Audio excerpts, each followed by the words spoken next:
Greetings, everyone. Sorry, excuse me, I have to come in and again clear my throat. I don't know what's wrong with my voice. I'm very weak or something, but not to worry about that. Uh, and who does? There are some people who do. You can give me a kick on the head. There are some people who do that too.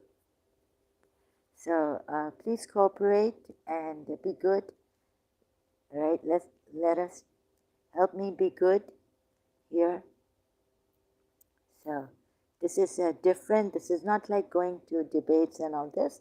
I've already proven that Prophet Muhammad is a false prophet many years back here on YouTube videos, uploading and coming live stream whenever I can. Now this is be good please. This is high quality, high whatever it is. How do you say it? Now we're going deeper into other verses to see, taking Surah Baqarah 221. I think, I'm sure Prophet Muhammad was disqualified by Allah. But I don't, for the life of me, understand why maybe they saw it, the religious scholars, or they didn't, I don't know. It's pathetic, the way it's written to fight and all this. I was just checking Quora on that disqualification of Prophet Muhammad and the things Islamic on Islam the critics have written. There are ayats which say if they stop cease, then you also cease. But on that ayats in Surah Baqarah, I was just checking 191 or sorry, I keep forgetting the numbers. And then 193, 192, you can see it's all about, sometimes it says zulm, if they stop, like only fight the oppressor. But I think if they fight against your religion, even through the mouth words and all this, you have to fight them. That's what I gather from those ayats in Surah Baqarah and elsewhere. Although superficially, some ayat somewhere says don't fight those who do not fight you. I've shown how superficial it is and it contradicts in Surah Tawbah. Yet there are Muslims who keep coming and telling me that how great this religion is. It doesn't kill apostates. It does if you take up all those ayats and then see where the apostates fall into blasphemy, or sometimes they fall into disbelief or zalim or disobediently, defiantly disobedient, then of course you fight those or kill them, the apostates, when they fall into that category, and they must fall into that category. So finally, the last word is to kill the apostates, gathering all the Quran ayats. You see, like sometimes the who are the zalimun defined in Quran ayats, and then what you have to do against what is the punishment against the zalimun, which I couldn't do. It's a vast, it's like for the religious scholars to do. That I haven't done, all right? It's very vast, hard work, which I cannot do right now. I'm trying to gather my collapsed self here, shocked self still. So I hope I'm saying this not to gain your sympathies or your prayers, but for you. Thank you for your prayers, although. Thank you for all that. But please see when a person is telling you, there's some background sound, something cleaning up or machine. I apologize for that. See, I can't wait. And once I know that I have thought in my mind what to say, it would escape me if I don't come immediately, because that's my condition, right? That I keep forgetting. And many things I forget, omit, and errors I make. But I hope you get the gist of it. Ali says salam. Wa alaikum assalam, Ali, bhai, brother. Welcome here. This is the first time I'm seeing you, maybe. So, thank you for being here. This piece you have sent me, I hope it would remain like that, and we as a good, like with the brother, I would cooperating with me, a Muslim brother. I discovered this. Look what today I discovered. I always do put myself in the Shia shoes when I was a Shia, and it's very, very sad for me because my thing is that I've seen the Prophet Muhammad, to my great shock. So doing research about Sunni Shia, and how great my Shia religion is, how great my Twelver Shia religion is. You see, here is where I've come. Now, if you would bear with me patiently and not create obstacles to me, this is not a debate. If you care to see with me, come with me and cooperate. It's very difficult as it is. It was very difficult as it was, and the repercussions on this, death penalty, being stabbed to death, something going out. On what basis you are saying Muhammad must be disqualified? So if you would have patience with me, I haven't even started as yet. This is a good question.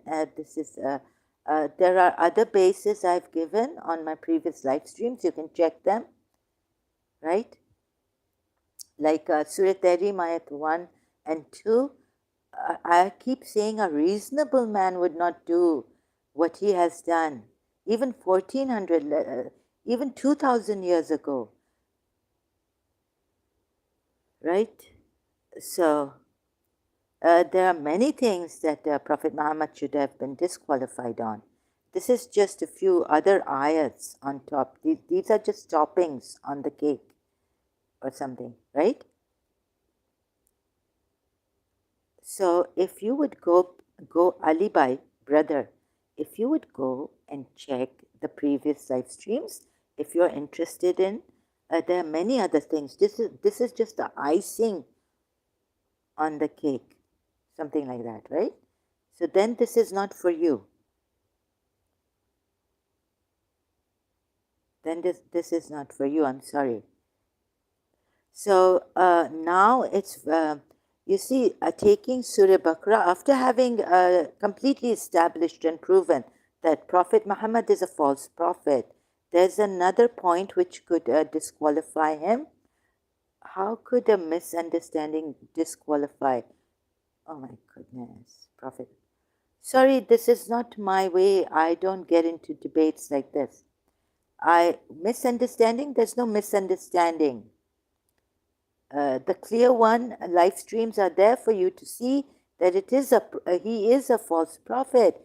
This is just an additional thing I'm using to say, like, for example, this is just additional, brother. This may not be for you. You need to go to the fundamental things like ayats to see how he was disqualified. Taking Sunni side, looking at it, and taking the Shia side. If Surah Azab is not for Sunnis because he wasn't a prophet then, I give it to the Shias, right? I've already given it. Please, brother. Then this is not for you. You don't have that capacity to take this. Then please, I will be draining myself. My energy is already drained. This is not on misunderstandings, first of all. I have to clarify that. This is like, maybe because of this and maybe because of that. So it's not for you, Ali brother.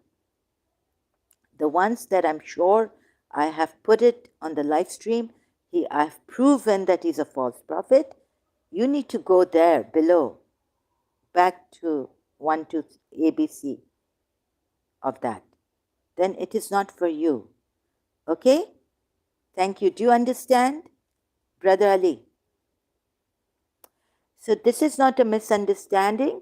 This is more coming, like if I would not take the Sunni hadiths on the Surah 33, ayat 52, why he was stopped from marrying, taking women. It doesn't even say marrying women.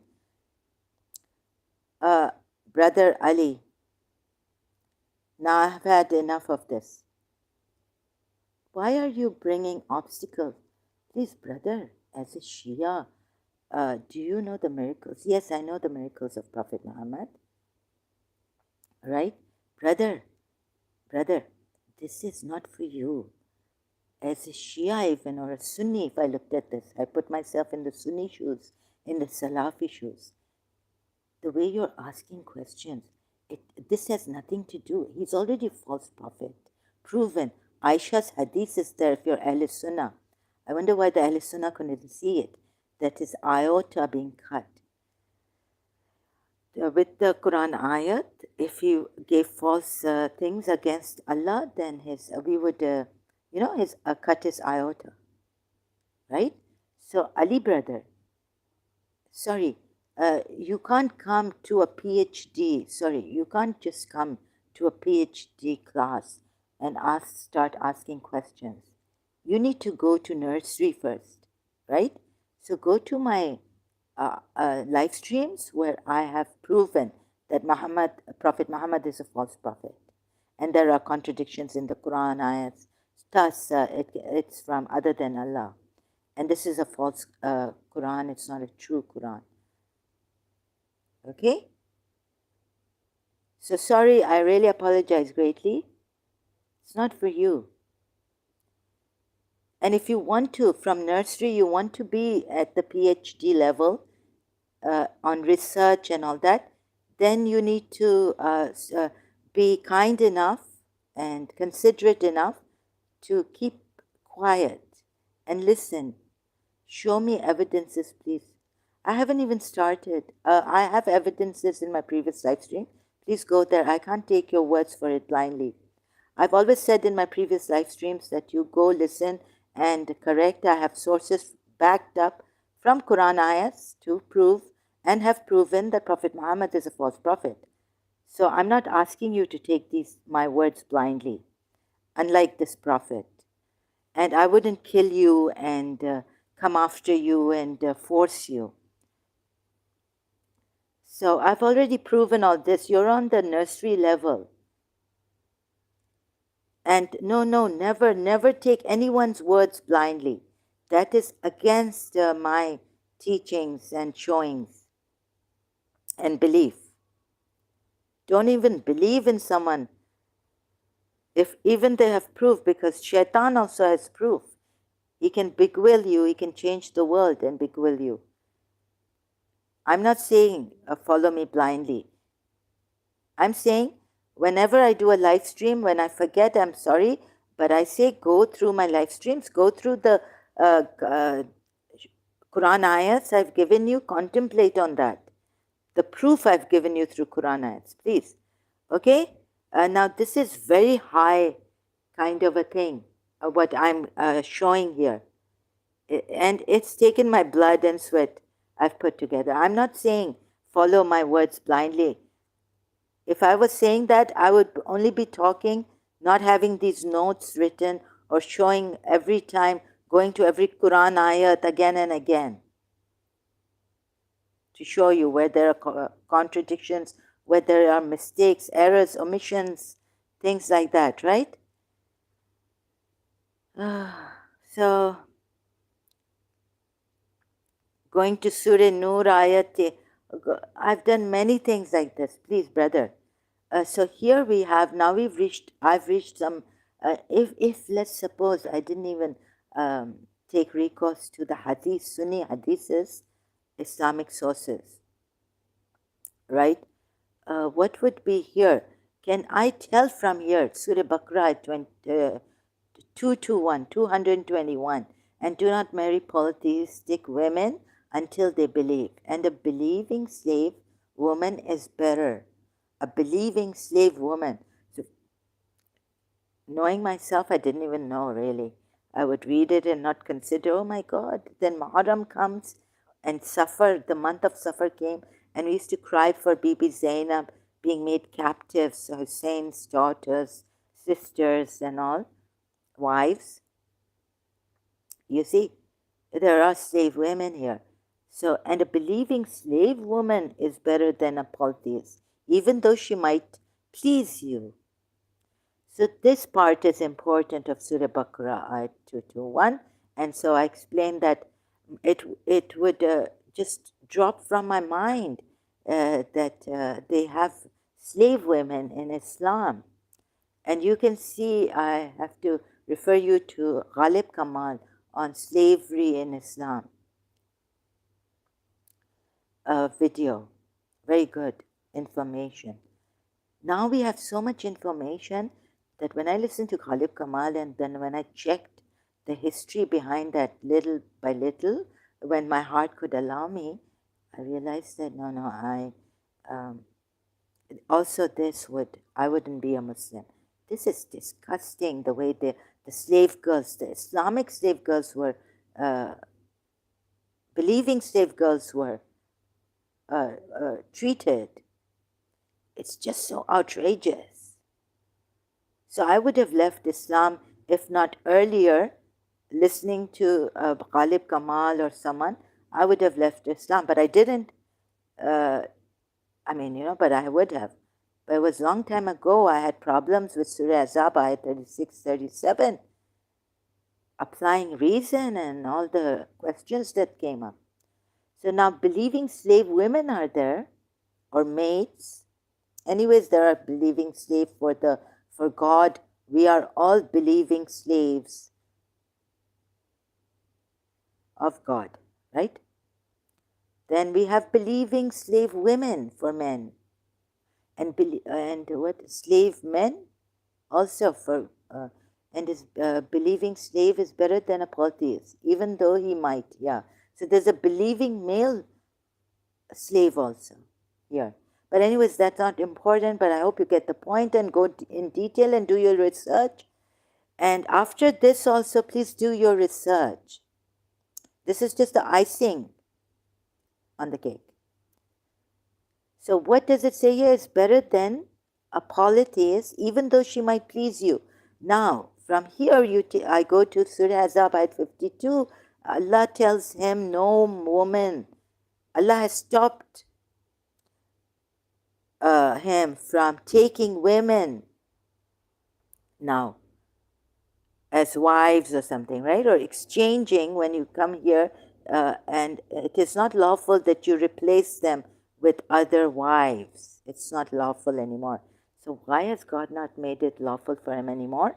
Because Surah Tahrim ayat, he went pleasing his wives, saying that they were annoying him, looking at it that way. And they were doing something like betrayed his trust, one of the wives, who he confided into, a secret.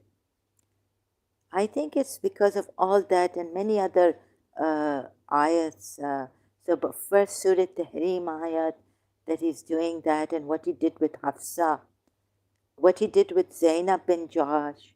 So this, Surah Azab doesn't qualify him for a prophet now. In this way, I show you. In this way. You see here in Surah Azab, ayat 52, the main point here is that he went pleasing. No, even if their goodness here, it says goodness, but I know what it means. Attract you. I think it has the same word, ajaba, please you or attract you, like in Surah Baqarah 221 for the polytheist women. For you, that if the polytheist women please you, ajaba. And the same word, sorry if my pronunciation is wrong or all this, in Surah Azab ayat 52, God tells him, even though their beauty please or attract you, ajaba. So why has God put a stop to this? So if you don't want to read the hadiths, Sunni hadiths to know, maybe you can find clues, hints in the Quran ayats. Now, that from this surah, taking this Surah Baqarah 221 and see, did he ever go pleasing a polytheist? Oh, because you see in Surah Tahrim, his wives who annoyed him, I proved last night through, like taking Surah Azab. I hope I can finish this, the sentence properly and explain properly in this whole phrase. You see, he's in Surah Tahrim, when he went pleasing his wives, he went against God's command. When he went against God's command, yet we are told in Surah 33:57, verily those who cause annoyance to Allah and His Messenger Allah has cursed them in this world and in the hereafter, both in this world and the hereafter, and has prepared for them a humiliating chastisement, right? So the Shia say those wives were not forgiven and they were hypocrites, and this is why, because they annoyed the Prophet, and we can see through Surah Tahrim that they annoyed the Prophet. So sorry, Ali brother, your comments I have to now ignore. Even if they're good, I'm in the middle of showing. It's very difficult for me, so you must wait. Okay. So now this false prophet, obvious false prophet, which Dr. David Wood has also said, right? So is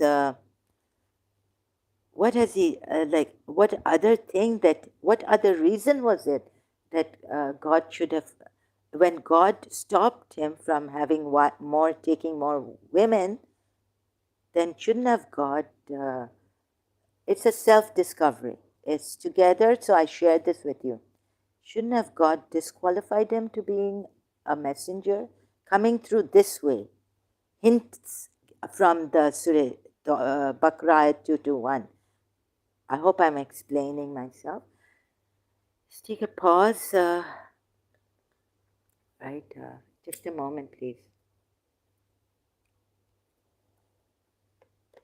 So here the believers are told that the believing slave women are better, yet even when the policies might please you, might attract you, might be wonderfully gorgeous, or might be gorgeous. Ajaba, you know what is ajaba? Like in Nade Ali, we say Nade Aliun Mazhar al Ajoyab. It's like a wonder, miraculous. Called Ali who works wonders or miracles. So the beauty, that word is used here, and also at Surah Baqarah 221, and also in Surah 33 ayat 52. When the Prophet here now is told, Allah has put a stop to his taking women in wedlock or what, I don't know, right? Surah Ahzab ayat 52. So this is just sharing that an icing, that if you don't want to, if you don't want to look at the surah, the tafsir of Surah 33, ayat 52, why Allah stopped the Prophet Muhammad from taking other women, the hadith and all through Islamic sources, there's also another hint here. Maybe he liked polytheist women because he liked attractive women. And Allah tells him, you can't even take them now or exchange your wives for them. Even if these women you take, even if their beauty please you, attract you, ajaba, wonder, make, And anyways, a prophet is not supposed to have other beauties attract him. Allah is beautiful, he says. So only what is created by Allah, not what is and non-Muslims you're not allowed to even take as wives, even if their beauty please you. So maybe he did this, and because it says women, it doesn't even say believing women. This noteworthy, Surah Ahzab ayat 52, no women are lawful for you after this. Although there are ayats which say, you see, like Surah Baqarah, it says believing slave women are better for you than the polytheists who are very pleasing, or ajaba is like wonderfully gorgeous or something. Stunning. Right? So now can I continue with my, what was it? So then why is God telling him in Surah Ahzab ayat 52, No women are lawful for you, not even the believing. So don't jump to conclusions. Here, at times you can infer, like, I have, okay, for example, this is a prophet, right? Like revelations are coming to him. I cannot explain why you should not jump to conclusions connected with other ayats. Oh, well, but in this ayat we are told, don't marry polytheistic women, and you're telling us not to jump to conclusions. The problem is with me, my impediment, I apologize. I cannot say it properly. Like here in this ayat, why does it say to the Prophet, no women are lawful for you after this? It doesn't mention. Although it mentions here in Surah Baqarah, he should know, the Prophet should know, that a bondman believing bond slave is better. But could he have taken someone from the polytheists? And he has. Because when they, no, actually, he, when it says their annoyance, avoid. So the wives annoyed him in Surah Tahrim. He didn't divorce them. He didn't even wait for the revelation to come on him to say what to do now with these annoying wives or betraying wives. One of them was betrayed his trust, in whom he confided a secret, right? Surah Tahrim. So he didn't even wait for the revelation. And he went on pleasing these wives. So I proved that these wives were hypocrites at that time, if just following the Quran ayat, Surah Tahrim ayat. Became disbelievers too. Because no believer, from the Quran ayats, no believer annoys Prophet Muhammad. Allah and Prophet Muhammad. Right? So why did he go pleasing his wives and say they were annoying me? I was under, even if the Shias come this way, that they were annoying him and he had to give in and please them. No. Yeah, so this is proving Shia reason wrong on that Surah Tahrim. Right? That he was being annoyed.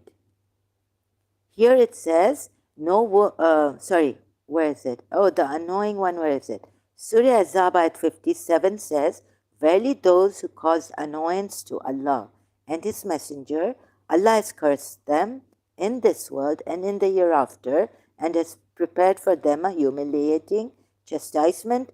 And at another place it says, disregard these hypocrites and these disbelievers' annoyance. Disregard it. So instead of disregarding, as a prophet, because Allah addresses him as a prophet in Surah Tahrim ayat 1, he has sworn on Allah, Surah Tahrim ayat 2, now you are protected from the oaths that you have taken and you can break them now. Also that, and he has a prophet as a prophet, not as a husband. He has gone beyond the limits of Islam to please his wives by prohibiting himself what Allah had made lawful for him, seeking to please his wives. So step by step I showed you all that in one of my previous videos, uploaded live streams explaining how he becomes a transgressor, how Allah hates those believers who say what they do not do. Surah Safat or Surah Saf ayat, where is it? I showed Surah Saf ayat, I showed you the three ayats, right? From there, previous video live stream, you can check. Then the footnote here is, if anyone annoys Allah and His Messenger, this is from Quran.com, footnote on this ayat, Surah Azab ayat 57, to cause harm to Allah implies two things, that Allah should be disobeyed. How? What did Prophet Muhammad himself do in Surah Tahrim? Disobeying Allah's commandment. And it's written very clearly. So why has it slipped your mind about Surah Tahrim, where he disobeys Allah himself, when the revelations are coming to him, And the revelation should have come to him about how to deal with his annoying wives, instead of on oath prohibiting himself what Allah had made lawful for him. So you go to Surah Maida, ayat 87, and you see to the believers also, Allah says, right? So before completing the footnote, so where is it? Surah Maida, ayat, sorry, it is, here it is, yeah, it is Surah Maida. O you have believed, do not prohibit the good things which Allah has made lawful to you. Good things, not even obligatory things, like namaz and all, salat, right? Which Allah has made lawful to you, and do not transgress. Indeed, Allah does not like transgressors. So if you do this, you would become transgressors, and Allah does not love transgressors. Actually, it's not even like, it's love. Allah does not love the transgressors or transgressors. And then you see, I've taken another ayat to show you where he tells, Allah tells the Jews also about this. I've done in detail. Indeed, those who call, it would have been better for them if they had waited patiently. No. And if not for the favor upon his mercy because of Allah. So where does he tell the Jews? Oh, and when it comes to them, so fight.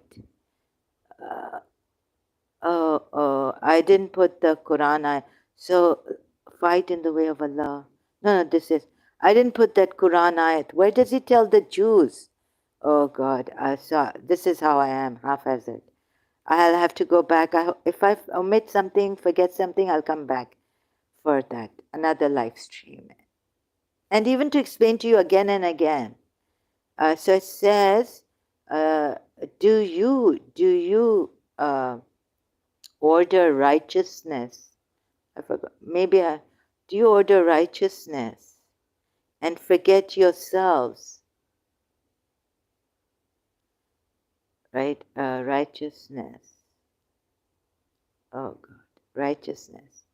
And forget yourselves. He is disqualified. On this only. I tell you, if I take Surah Tahrim ayats, Quran ayat. And the way I've shown you, this is like long time ago. Surah Baqarah ayat 44. You see, I gave this Surah Baqarah ayat 44 in my live stream, proving in Surah Tahrim, he is not, this is a true prophet. Surah Tahrim ayat, Surah Saf ayat, Surah Baqarah ayat 44, Surah Maida ayat 87. How many other ayats did I give you on that? Do you order righteousness of the people and forget yourselves while you recite it's telling the Jews here, Ehl Kitab, but most probably the Jews are targeted here, while you recite the scripture. So can you put this for Prophet Muhammad now? Regarding Surah Tahrim, do you order righteousness? Where the righteous people are asked to obey him, Allah, obeying him, how shall I say it, right? You know, he's above righteousness, he's exalted in his manners and all this conduct. There are 2 ayats on that, to follow him also. In one of the ayats it says, I think,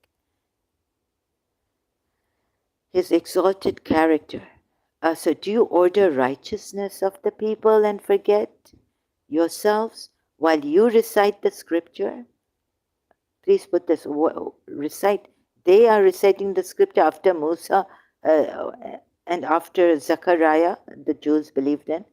Jesus came, but they didn't accept Jesus. Now, Christians accepted Jesus, but then the Messiah, they say, has not come.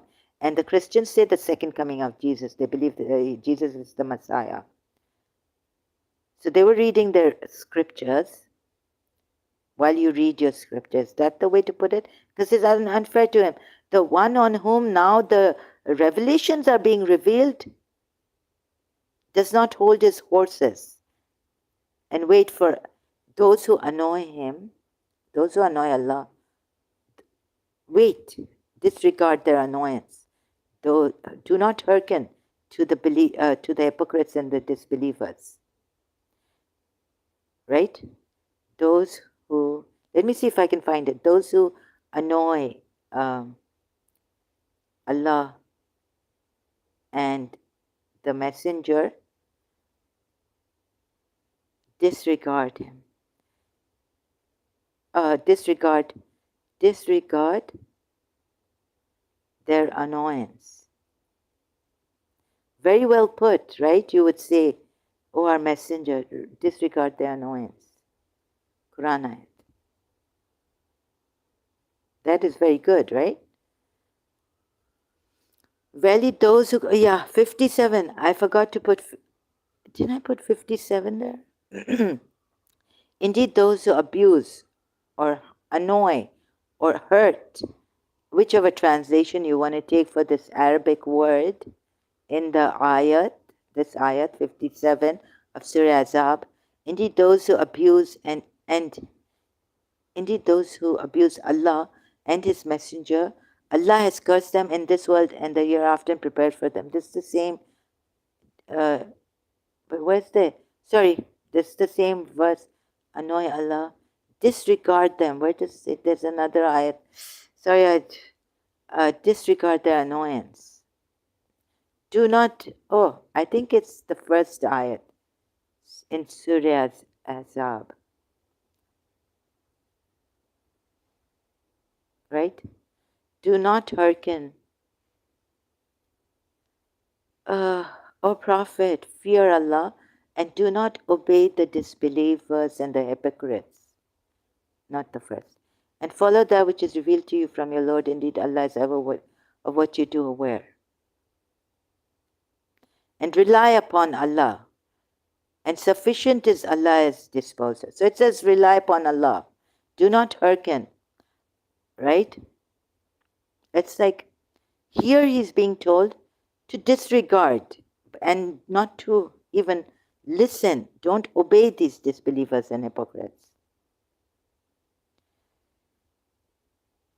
So it's like disregard them. Rely upon Allah. When you're relying, follow that which is revealed to you from your Lord. And then why is it revealed in Surah Tahrim? This way. So rely upon Allah and shouldn't the revelation have come before he did this?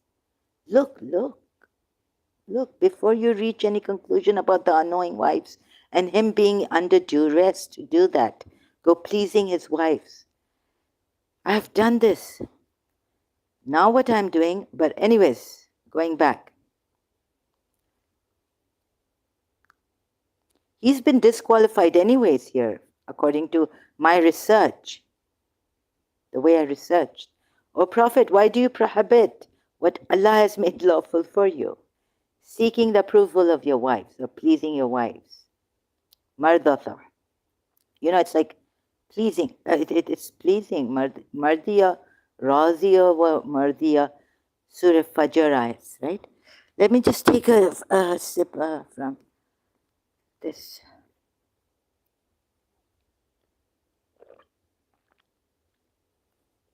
So again, I'm showing you, I don't know why, but it should be sufficient. My previous live streams. What has made lawful? Why are you, O Prophet, why are you prohibiting yourself what Allah has made lawful for you? Does this mean that the Prophet himself can prohibit himself without the revelation coming down on Prophet Muhammad? What he makes lawful for you, what he makes unlawful for you, what he gives you, take it. In a way, what the Shias would be saying, that wouldn't it be, then you should say it, right? That sometimes he's above Allah. He has the power, but can he be above Allah? He cannot. Shias. So then all your arguments fall and they fail.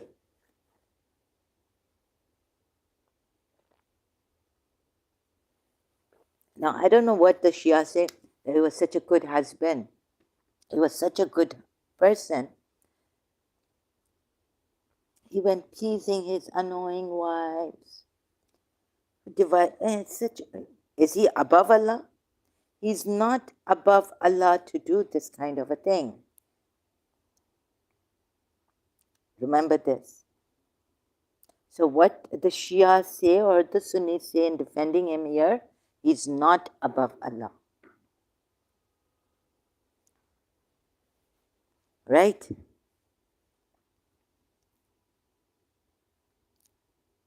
He's changing the law of Allah. Does he have the power to change the law of Allah? Baduans only said that take us with you when you go for the war booties. We will go with you. You are changing the word of Allah in Surah Fatah. Please see this, he's not above Allah.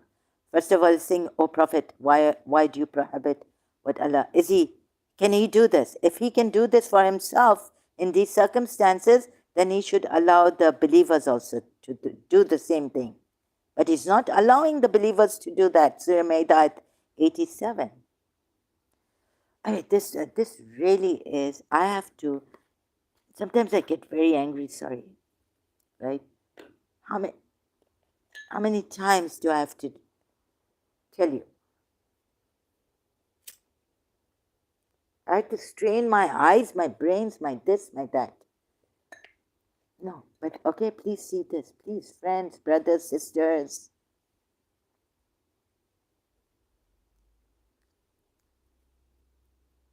Whichever way I said Shia, Sunnis come on this, I have defeated them through the Quran ayats. And a little bit of reason, logic. So I looked at the duress also, if he was under duress by the wives. But then he should have waited for the revelation to come. And because there's an ayat, many things like this, sometimes it says, leave their annoyance, God will take care of them. These hypocrites and disbelievers who annoy you, God will take care of them. Be patient, God will take care of them. Is it in Surah Jinn? Where is it? That ayat. Leave them alone to insult you and say things and mock you. I will take care of it. Allah said, Allah will take care of it. Right? Be patient with them. Surah Zukhruf ayat, the last one. We will punish these transgressors, these deniers in prophets and their messages. The divine message sent to them. Like that, right? So in every way I've seen it. Now, the icing is that now we have to rely on, we can rely away from Islam. Now our research goes, this is our research is like a non-Muslim. Even if you don't rely on those hadiths, somewhere he's faltered. I'm trying to figure that out and find it in the Quran ayats. More than Surah Tahrim, more than Surah Azab. Ayats that I've seen and proven that he's done a mistake. Zainab bin Josh said, he tells fear. He's a hypocrite. Where can I find it? So this little clue I found here is that here, Surah Baqarah 221, where the believers are told, politics are better. I can't prove it through the Quran. Only an icing, only a little bit, a hint is here. Please you. Even if the politics women please you, the only hint I found is Surah Azab at 52. Women, it says. Let me show you. Arabic word. How it's put, this ayat. Surah Azab. He should have been disqualified for many other things, but there's just one hint I want to give you. That could he be marrying, choosing polytheist women, forcing them to become Muslim because he found them beautiful. Now the Quran ayat, please bear with me. Not it is not lawful for you, meaning the messenger, prophet, women, and it says to marry in bracket. It doesn't say in bracket women, right? For you women after this, and not to exchange. So you can't even say, oh yes, another point. You can't even say that the messenger is above Allah in as a human being, as a husband or something. He's trying to go to please his wives and all this. Now, since Allah has put a stop to his taking women in whatever manner he used to take them, and he's failed because he should take believing women. Allah should have put in believing women here. And if he's carried on from the previous ayat, this means believing women. No. What kind of women are these? That he can no longer marry. So do we have a diabolic, another point here? Look, not lawful to you, O Muhammad, are any additional, in brackets they put any additional women after this. Noteworthy, huh? They did not put believing women. Noteworthy. Why? Why this here? After this, not is it for you. Even the Sunni translators who are so, even Shias, I didn't get the Shia translations. I don't know which Shakir is a Shia translator, who is the Shia translator of the Quran ayats. So sorry, they would put any additional women after this. Noteworthy, I've caught him here. What is Allah saying here? Take the Sunni Hadith. Aisha says what about this? That, about that other ayat that Allah hastens to your wishes, to fulfill your wishes, to your every wish. And Allah put a stop to his every wish now. Take the Sunni Hadith, right, of Aisha in Sahih Bukhari or Sahih Muslim or both or whatever, whichever Hadith it is in. You see this? And remember that ayat that hypocrites are so scared that an ayat might come revealing, exposing them. Aisha says this is the surah that Prophet Muhammad was fearful of, or something like that. I'm not giving you the exact wordings, and I don't think it makes much difference either. Right? Here, his hypocrisy is showing also, which Aisha pointed out, and the Shias don't take. What a tragedy. Right? So here I'm with Aisha, the disbeliever, the polytheist. And in that I agree that Abu Bakr was a polytheist, and his daughter was a polytheist. But a good one. They're showing that this prophet is a false prophet.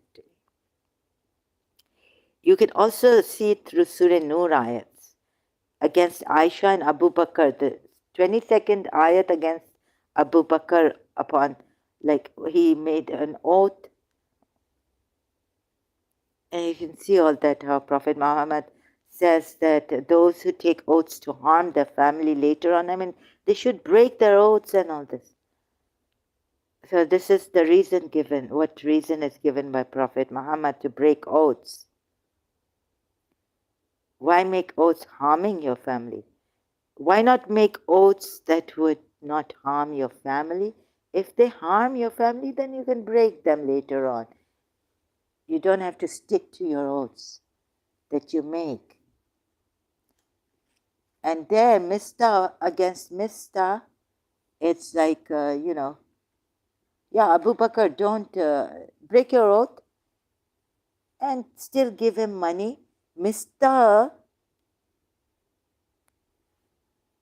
false rumor, according to the Islamic sources, right, was involved against Aisha. But rumors spread against Prophet Muhammad, another point. Surah Azab. Huh? This rumor spread. That was an adultery rumor, false rumor against Aisha, which God, then the revelation came after 30 days, if you, in context. Surah Zawad. Rumors, if you spread rumors, what will happen to you? O people of Yathrib. This is about people of Yathrib, right? Lot of hypocrisy I saw also. If the hypocrites and those in whose hearts is disease, and those who spread rumors in Al-Madinah do not cease. Now he's called it Al-Madinah. He's changed the name of Yathrib, city of Jews of that time. My goodness, what has he done, right? Can you see this? I see signs of hypocrisy everywhere, very clear ones, if you take my way of research. And please do your research, right? I'm just giving you guidelines and explaining, although sometimes in detail. But you need to also listen and explain and see. I'm giving you Quran ayats as sources for my proof against him and this Quran. If you spread rumors, so see, hypocrites are, and first hypocrites, and then those in whose hearts is a disease. So you see, those in whose hearts is a disease, what they do, are the Quran ayats on them, and rumor mongers. Do not cease. It's not like the hypocrites are spreading rumors. This ayat is not like that, even in Arabic. Or those in whose hearts is a disease are spreading rumors. I think what this ayat says is that hypocrites, if they don't cease to be hypocrites, if they don't cease to be those in whose hearts is a disease and accept Islam, and those who spread rumors, and those who spread rumors in Medina do not cease, we will surely incite you against them. Please look at this, do not cease. It's not fighting him. Do not cease to do what? Here, you see this hypocrite.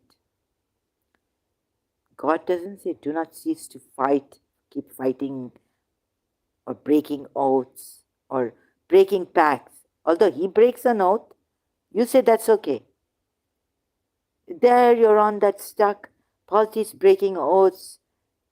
Yathrib people breaking oaths.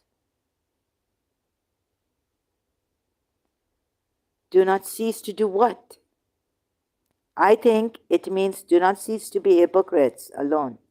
Do not cease to be in whose hearts is a disease. And accept Islam. And those who spread rumors. Yeah, this one is first. Those who spread rumors, I accept in Al-Madinah, but I don't trust. What kind of rumors? When Mistah and Abu Bakr said, I will no more give him financial help, Surah Nur, Ayat 22, Taqa came immediately against him. And what are you to do, Muslims? We will surely incite you against them. Then they will not remain your neighbors therein except for a little. So avoid hypocrites, avoid disbelievers, not spreading rumors once, but even the rumor ones, you can reform, try to reform, put them in some reformatory jail, instead of saying that we will surely incite you against them, then they will not remain your neighbors except for a little. Like the Jews in Yathrib will not remain neighbors with the Muslims in Yathrib, the believers in Yathrib. And what are we going to do? Make you do against them? We will make you accursed wherever they are found, seized, and massacred completely. Abu Bakr only removed from Mistah, let's say if that Islamic history is even true, but taking Islamic history, Abu Bakr removed from his relative Mistah because he spread false rumors against Aisha, his daughter, the wife of Prophet Muhammad at that time. who was his daughter. False rumor. And God is saying in Surah Nur, you took it, you believers, you took it lightly, whereas in the sight of Allah it was a grave thing. And yet, what? Abu Bakr is blamed for not giving Mistah financial, not continuing to give Mistah financial aid and all that, help and support.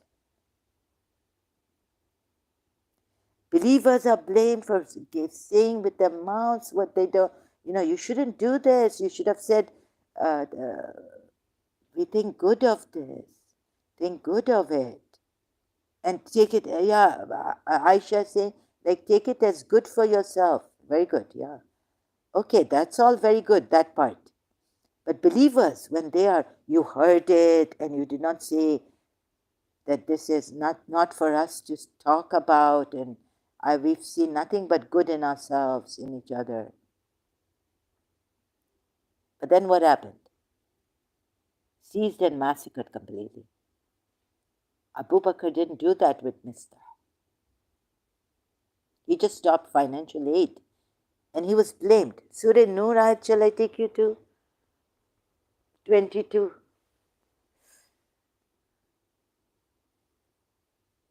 So as a Shia, also heavily conditioned against Abu Bakr, Aisha, Hafsa, I had to do my neutral, what you call that, scientific research. I had to put my feelings aside. Question Imam Hussein, Imam Zain al-Abidin. Question Imam Hussein in Karbala, his acts. Why take Ali Asghar to the battlefield?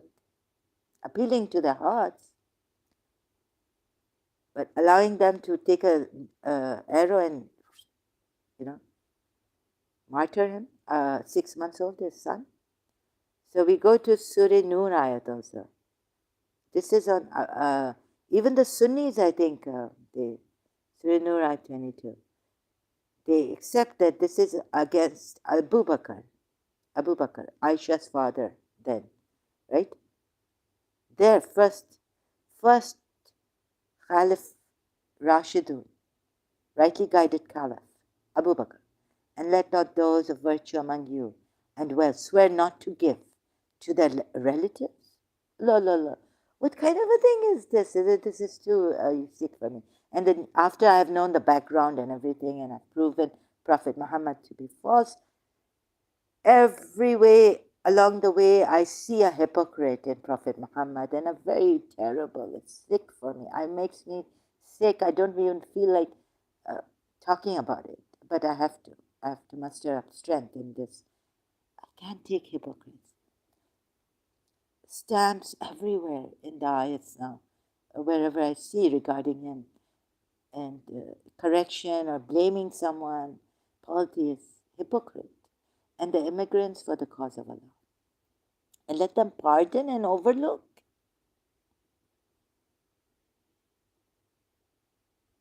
Pardon and overlook. Yes, you said there's an ayat which says, I can't find it right now, but when I was searching for it sometime yesterday, day before yesterday, I found it, that just disregard their annoyance. Disregard their annoyance. Where is it? Maybe in my other tab I've put it. Right? To Prophet Muhammad it's saying. But now Surah Azab ayat what? Kill them. Complete murdering, killing. What does it mean? It means such a mass murder of the rumor spreaders. And here Abu Bakr is told, and let them pardon and overlook. This is on, you know what this is? Mistah. And so, yes, read this in context. I would too. Because when I did, I felt sick. This is wrong, right? Let me just check my notes here. No, where's the, I hope I get authority Quran, where better you have attributed, rather distinguished, preserve, bless.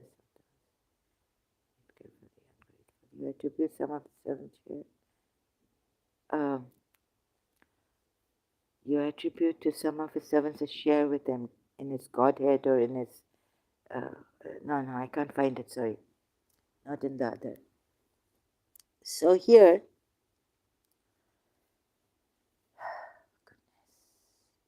where do I go? Indeed, those who falsely accuse chaste, unaware, and believing women are cursed in this world and the hereafter, and they have a great punishment. Actually, it was Prophet Muhammad who set up the rumor against Aisha. I saw it. I did my research and I tried to show you here. If I have faltered, I'm sorry, of explaining and showing through Quran ayats. So I'm really sorry. Now I could show you that this is on Abu Bakr. This, oh God, so sick. Makes me sick. Sorry, excuse me. Now where was I? So please see this. Accursed wherever they are found. Do you not see a hypocrite trail of signs clearly now? You can see. I help you. I try to help you. Now, if I didn't see it, I would go back to being a Shia. But I'm so sick of seeing it again and again against polytheists also that I'm not going back to Shias. I might even get very angry if I detect someone's dishonesty coming here, trying to prove, using my live stream to say that, in a way, very covert manner, that Ali is authority over the Quran. Who are you? So to the Quran only, to use that, I vehemently, I get very angry, right?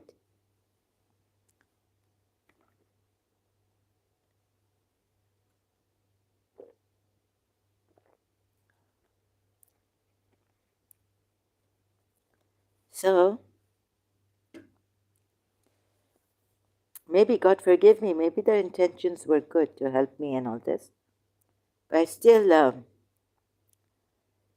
anyone who brings this Ali, Abu Talib, in any way, no, in the worst way actually, it should be, because he was a killer.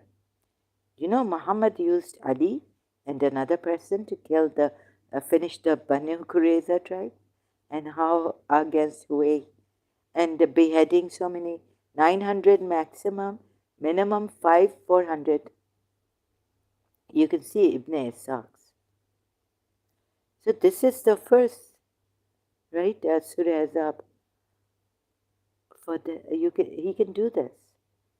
And Surah Hashar ayats he's done it. It's Allah, using Allah. So what's the icing? What's the icing? Back to the icing. So this, right? Already, look, I didn't disqualify him here. Allah has stopped him from marrying. Oh, no, sorry. What is the, did I go there? Oh God, Surah, where's, here. Oh, let me show you, right? I showed you here, how many times? Marry, no, women. No, it is not lawful for you, women. Let's go to the previous ayat, who he can marry, what he can do. Maybe marriage, take women in marriage. Of them you may put off any, yeah. The previous ayat. You can marry those, and then it comes to who you can marry, Prophet Muhammad also. And of them you may put off any of them you wish, and you may take any of them whom you wish. And you may call back any of those whom you had temporarily set aside. There will be no blame on you. It is likelier that they will thus be comforted and will not grieve, and every one of them will be well pleased with what you give them. Allah knows what is in your hearts, and here Allah is allowing him to keep away from his wives. Yeah, this. So take women in marriage, maybe. So this 52 continues. Yeah, so my mistake, right? Take women in marriage and exchange them even if their beauty please you. But even taking the previous ayats that it will come to, definitely putting in bracket, take these women in marriage, and it is lawful for you. Now there's a stop. Why? There he's allowed to defer, to put off any of his wives he likes. This is a mumble jumble. And we used to think that this is not a bestseller, world bestseller, because only the believers would understand this. In whose hearts is not a disease, who are not hypocrites. So that's why it's in a mumble jumble, and only to the believers it will fall into perspective in the right order, and they will go to dimensions higher and higher, but that's another point.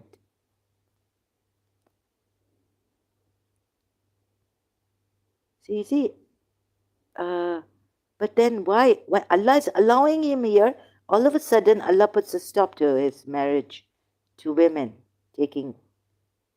Why? Tell me why. Okay, I read the Sunni hadith, but the Shia don't tell me why.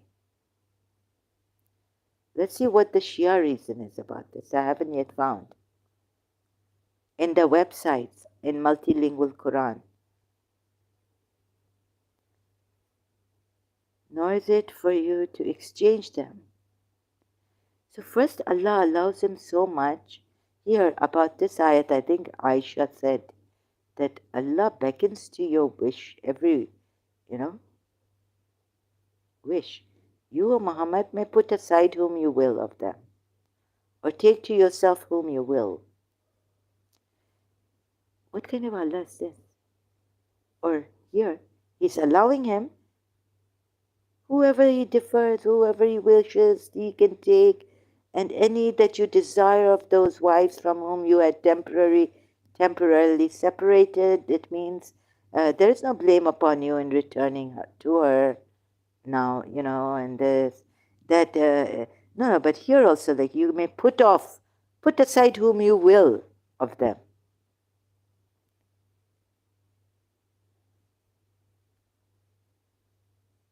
Here, trying to footnote 1. Those mentioned in the previous verse as being lawful to the Prophet or his wives to which he was married. Even what your right hands possess, you can put aside whom you will of them, or take to yourself whom you will. That is more suitable. Look, now, all of a sudden, after this ayat, 52 ayat comes, and God puts an end to his marriages. To those, even if the beauty were to please you, please tell me, what is this? How am I going to reconcile with all this? And the religious scholars have 1400 years. Amazingly, outstandingly, tragically, very, very deep tragedy has happened. I mean, even a small, now O-level students, children are getting smart. You can see. If I tell them, look, Surah Baqarah 221, at what level can they tell me? And a believing slave woman is better than a poetess, even though she might please you. So to the believers, you're saying this. You know where he's faltered, like where is it? Where? Surah Tahrim ayat and Surah Maida. To the believers, what is it told?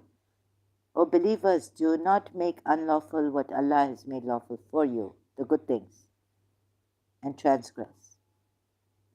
Then you see that pattern, I take that pattern, not what is written in for good for him, and even, okay, the wives, I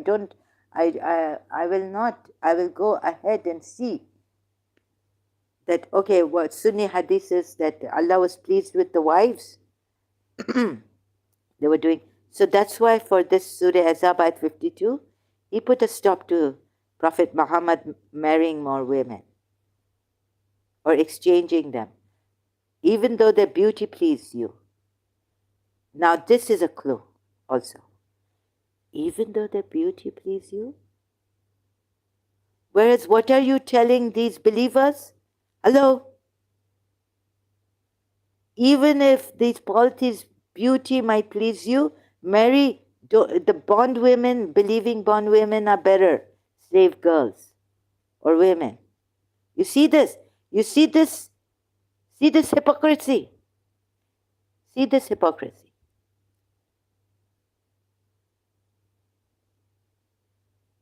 No. So, what is. It's so easy to see, and last night I forgot this point. First and foremost. Oh, thank God I didn't forget now. So this is the very first and foremost point. You take Surah Tahrim ayat, you take Surah Maida ayat against Surah Tahrim ayat 1 and 2. Two, you other oath one I will show. I have shown also that and proven him to be a false prophet. Now, very easy. Even if the polytheism might please you, right? Then why yourself? But okay, you would say he's taking the believing women, even if the beauty attract you. So he's going for the beauty's attraction, right? At times, right? At times. So this Allah is telling you, why marry the believing bondwomen? Huh? Instead of the polities, even if the beauty please you, because piety is the most beautiful thing, not outward pleasing women. Allah has never told you to marry believing women because their beauty attract you. Never in the Quran ayat, believers. Never. Like helping orphans, but if you can't help orphans, then you can marry whom you wish. But believing women.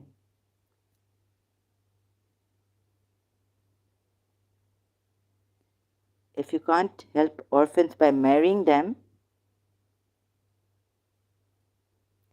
is it something diabolical here that we missed out on? And that today, from yesterday, I've been trying to tell you, but I couldn't. I failed. Not even if the policies might please you, right? Now, even the believing women, this Prophet Muhammad should not be ajabat. You know what I mean? Pleased with their outward beauty. Or even inward beauty. Their qualities and all. So we'll see on the inward and outward beauty by looking at the Quran ayats, Arabic words here. Even though she might please you. And inwardly also and outwardly, right? Then let's take it like that for the Surah Baqarah 221. My friends, my brothers and all, it has been a great ordeal. Oh, heartbreaking, disgusting. I'm so disgusted I cannot tell you. With the Prophet I believed in, I loved his grandson. I thought this was the best religion God had ever sent, truest and all this. I feel like crying. Okay, so pathetically. And Ali, brother, if only they had attempted the challenging path of goodness instead. And what will make you realize what attempting the challenging path is to free a slave. Oh, attempting path, challenging to free a slave. Is that a Quran ayat you have quoted? The Holy Quran commands to free slaves. Yeah, oh yes, now you're coming that way. I feel very sad for you, brother. Right? Very sad. That you can only see the outward. Now, if you're that kind of a superficial person, then you're blindly following outwardly what the ayats are. How do you know the Quran came on Prophet Muhammad's heart? Just because the ayat says so?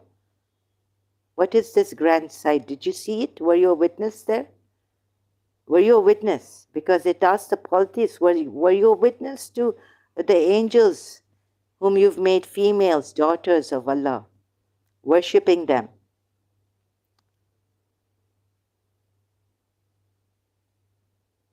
Huh? So your research is blind and you blame me for being blind. No. My research is not blind. I've never told anyone to follow me blindly.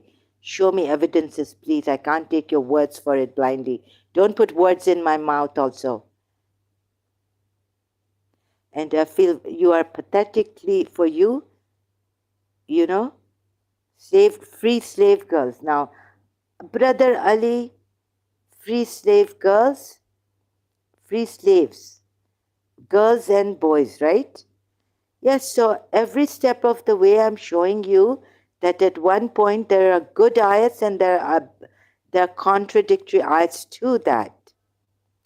But if you don't care to see, what can I do? Can I shout it and keep repeating, lose my voice, my everything? I'm showing you the contradictions in the Quran ayats.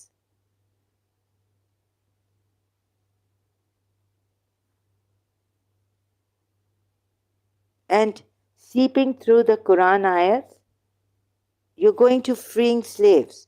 But this prophet, Surah Tahrim ayat, you disregard. You disregard where conveniently you disregard everything. I will talk about the free slaves. You should have said, sister, can you another time tell us about the You're totally out of topic and you're putting words in my mouth here. I want to see evidence. Have you really seen evidence? Why don't you ask God to show you evidence? Why are you asking me? Because I've never said in any live stream to follow me blindly, and I'm not dishonest like your prophet.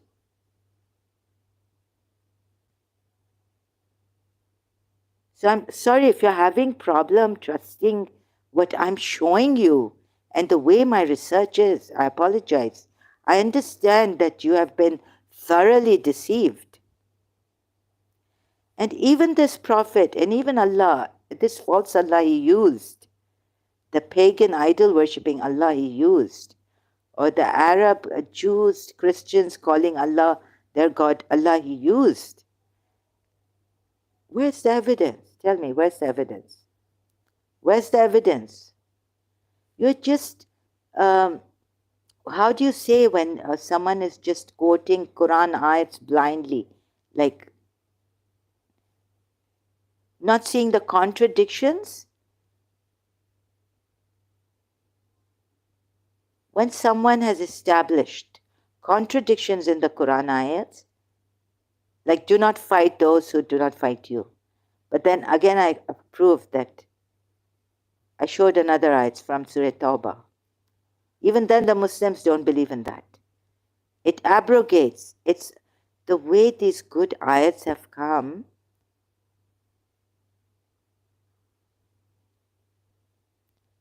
So I cannot take the Quran ayats if only they had attempted the challenging path. Which ayat number, please? I will go there and show you now after having given my point.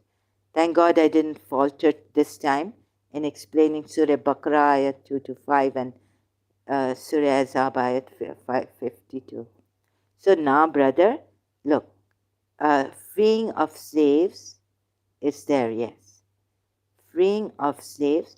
And I do admit I haven't pondered over this, so it would not. But the Quran itself is false. I will ponder over these ayats where the Quran ayat says freeing of slaves. The Quran calls for the freeing of slaves, either the owner manumitting the slave or a third party purchasing and freeing the slave. The freeing of slaves is encouraged as an act of benevolence and expiation of sins. right? Oh, so when I said about Ghalib Kamal, and there are, you see, why I said about Ghalib Kamal, I didn't say it blindly. I believed every word Ghalib Kamal said in his. I'll explain about this if I can. Um, Now, as an ex Muslim, seeing that there are some good verses in the Quran, the freeing of slaves and all this, but if I could explain, show it to you, like I've been showing you, that the Quran has contradictions and this Prophet was a hypocrite great. So then we take from the enemy of Islam, right?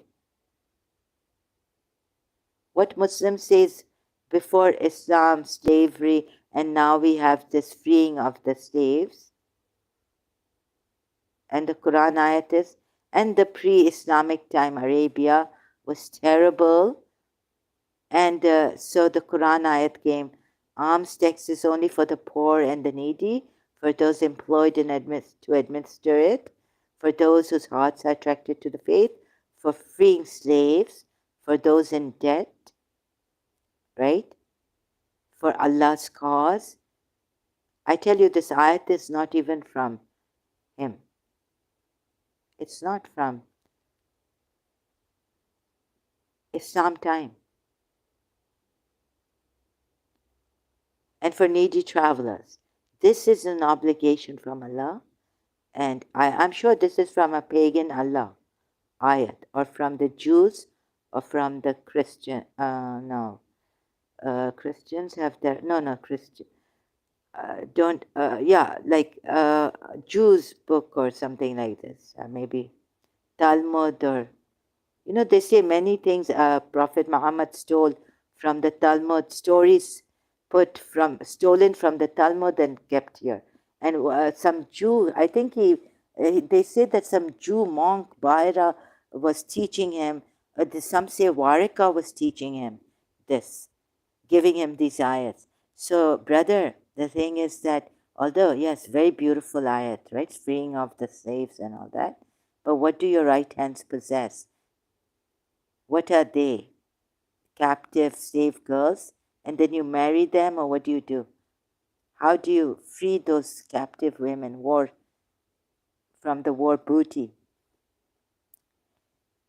So on the top, this looks very good, this ayat, but you need to consider other things also in the Quran to come to this, saying that this is the very thing Islam brought in the pre-Islamic dark ages. Slaves were, against Ghalib Kamal's video, right? You need to see that when the Quran, whether how it's put, like I've been showing you, seeping through. So sorry, Ali brother. And it's a good point. It's a good point, a good ayat to give to me. But ask yourself, aren't you following this Quran ayat blindly? Quran ayats, I know. So there is a contradiction, right? Or what? In Ghalib Kamal's, in the history given by the enemies of Islam, you would say, how the Muslims were treating their slave girls, right? So maybe one day I will talk about it, Brother Ali. Okay? But I hope that sufficient is my research that he's a false prophet. Sufficient is the Quran ayahs have been showing. And there's more I found from, thanks to this, whoever he is, non-Christian, non-Muslim, Prophet Muhammad has been disqualified.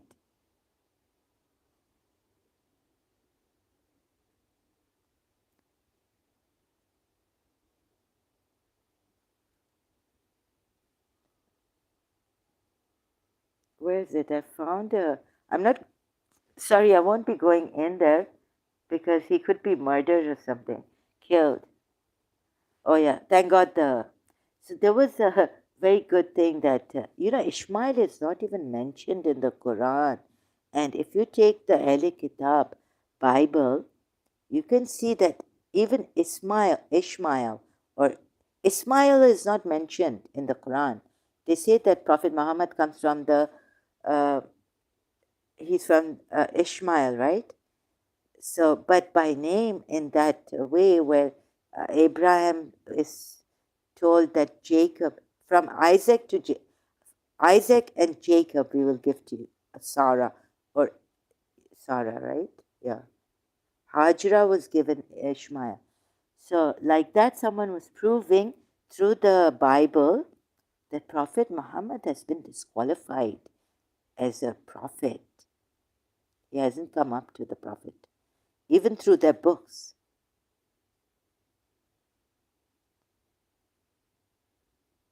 So, this one ayat about slavery, you say freeing of the slaves when, using tax arms or tax money to free a slave.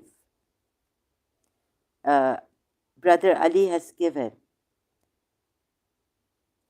So if you would take my research way and then see that way, please, for one moment, I came out of a Shia, right? So I was already, I don't have to put myself in Shia's shoes. I'm not a non-Muslim criticizing Islam, right? I mean, it really hurt me to see how the Shias lied. Surah Tahrim ayat. He's come out of, he's fallen short of a true prophet. A reasonable man would not do this. Common sense. Apply your common sense, brother. Ali. Then why don't you go, like I told you from the very beginning? Why don't you go to those previous iftim? Go to apostate prophet. Go to apostate Aladdin. See how they show you. See their view.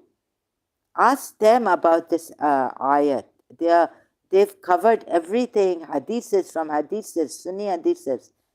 But the only thing is, even the Shias, I'm very tragically heartbroken to see how they have, what a Hashar Nashar, Surah Hashar ayats. How they have backed a tyrant, a philanderer, one who is attracted to women, and God stops him from marrying, even if he is attracted to women. They're outward or inward, what is it? Whatever you say. Why has God stopped him? So I took the Sunni hadith, and then, like here, wait a minute. Let me go. I haven't, sorry, I cannot answer you about the slave-based freeing of the slaves, but I can answer you. I've seen him as a very, very, very, very big hypocrite, the greatest hypocrite. Allah gives examples of two obedient, pious, believing women in the end of the surah. So, how if you two wives repent to Allah for you. So I was just showing that these wives have fallen into disbelief. And why did the Prophet go pleasing them and breaking a law, command of Allah? Like I didn't read this fully also. The footnote under Ayah 33, Surah 33, Ayah 57. So to cause harm to Allah implies two things: that Allah should be disobeyed.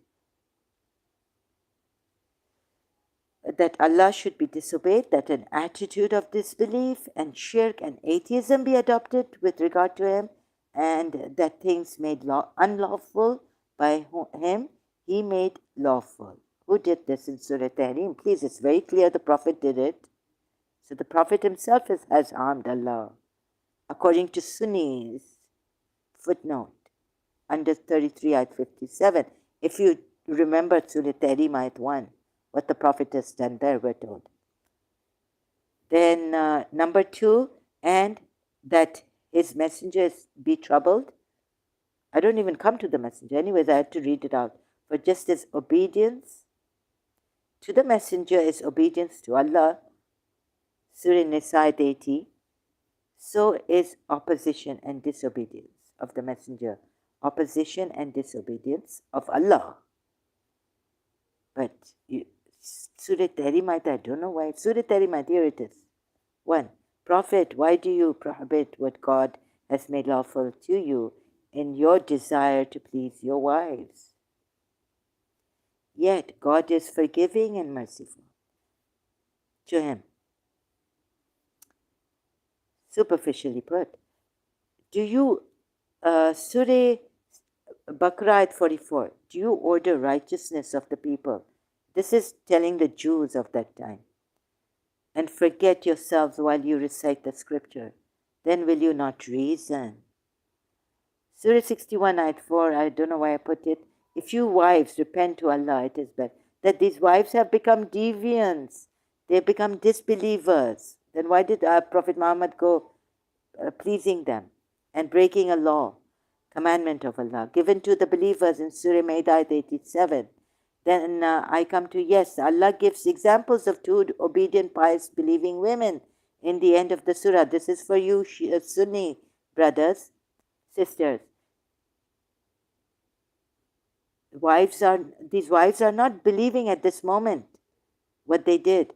Surah 61, ayat 5. O you have believed, protect yourselves and your families from a fire, fuel its people, and stones over which are. So the wives did this, and angels, harsh and severe. They do not disobey Allah in what He commands them, but do what they are commanded. Oh my God.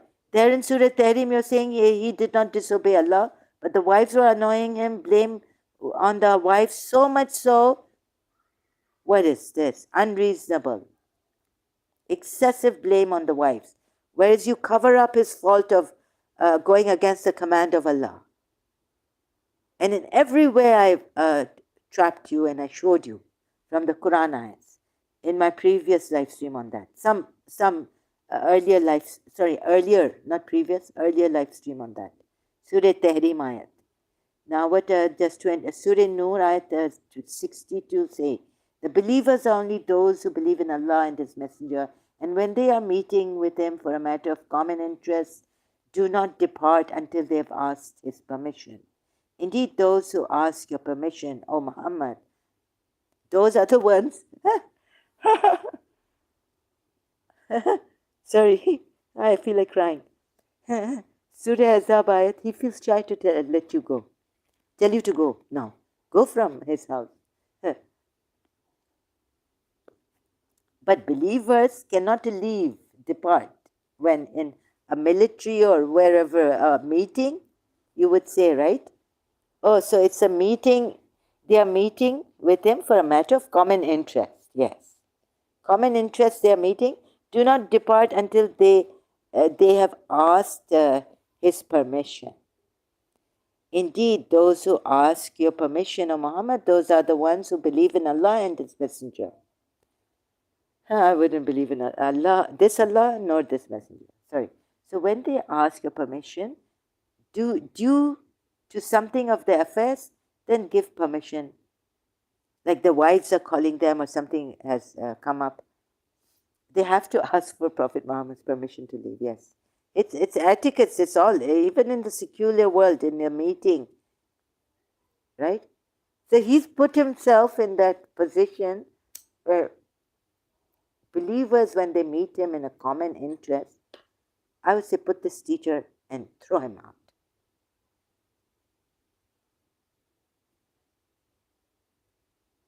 He uses Allah on his wedding night, Zainab bin Josh, to say, now you leave, I invited you. When you are invited, come. You shut up. You're such a bad person. Muhammad. Sorry, I can't take it. So,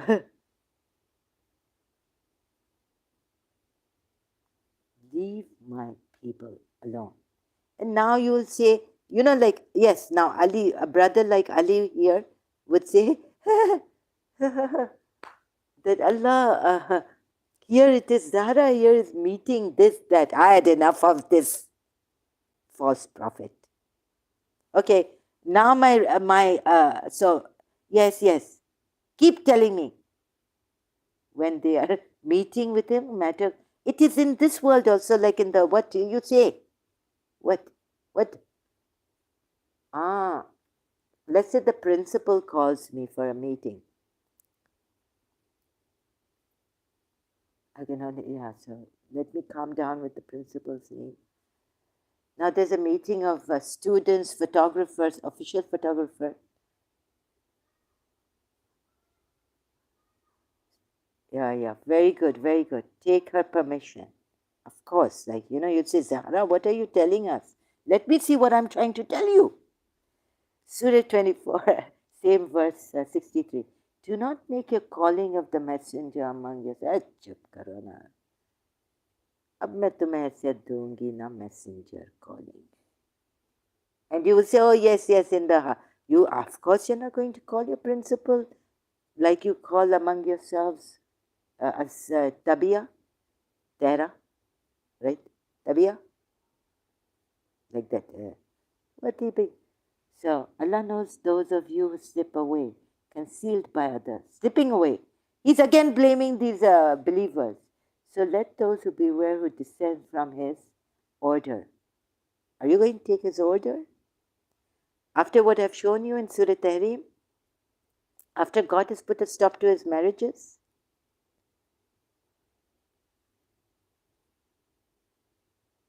pardon? Chota Girgit is back. Chota Girgit, I thought you would leave when you said I'm going to have to go. Welcome. France is burning, one of the top countries. Allah. What has happened there? Please, Chota Girgit, when you give this news, please. What has happened to France? No, France is not burning. May God bless France. Peace to France. Oh, fire, be cool.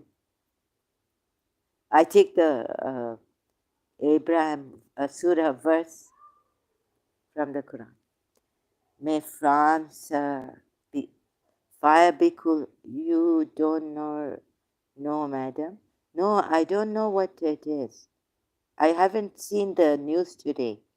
What is happening? Sir? No, I don't know. Now, indeed, those who call, O Muhammad, from behind the chambers, most of them do not use reason. Call you from behind. I want to share a video. How can I share a link? Here in live chat. Why? I don't think you can share a link. Stick to the ayahs of the Quran. You are making stories around it. I have to time you out, Ali, brother. No, I'm not making stories behind it. Brother Ali. No. You can't blame me for that. All that I've put in, my life, my everything. And the truth against myself, even if it be, how am I making stories about the Quran? Chota Girgit. Madam, France is burning. Acha. Really? What, the forest? What? South of France? I'm really sorry for this. Brother Ali, stick to the ayahs of the Quran. You are making many stories around it. In what way am I making stories? No. I have to explain the Quran ayats even. Right? What stories have I made around it?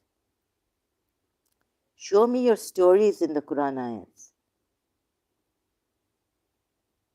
Madam, make me moderator. I will share video again. This mod me just for sharing link. Here, no, I don't think you are allowed to share a link here of some other topic. It's out of topic here. I know it's about humanity. Ali, sorry, I'm sorry about this.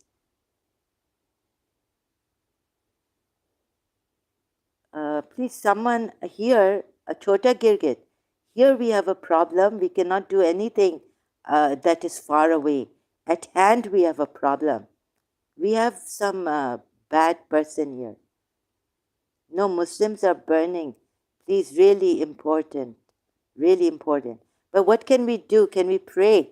I don't want to see any video right now that is very disturbing. Chota Girgit. I'm already disturbed here, right? Can you share that on your, please?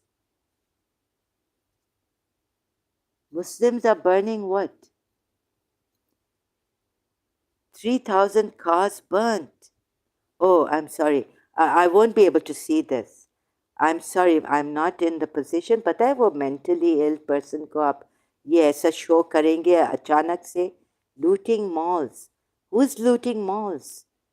700 police vehicles burnt.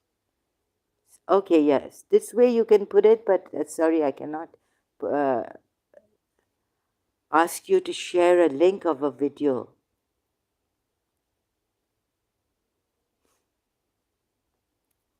Okay, let's pray for them. It's extremely sad to see this.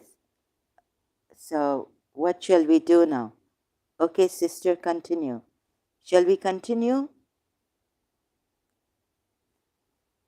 My heart goes out to France and my prayers and wishes for France. God bless France. Allah, what is this? So, show me how you will disquietly Prophet Muhammad disqualified. Oh, sorry, from Quran ayats only. No, first you have blamed me. Show me your stories in the Quran ayats. Ali, you are so you're like a psycho here. Ali, you are like a psycho here. Okay? I cannot allow psychotic people here. I'm very distressed. I hope you understand. I don't think you will understand my health and all that. And you're not cooperating, so you're not welcome here. Like I said, you should go to nursery class of Islam.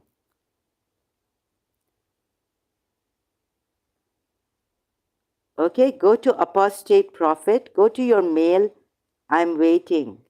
You don't order me around like a psycho. You should learn to behave yourself.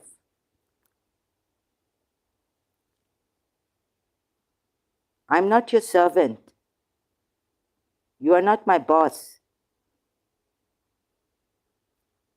Are you my boss?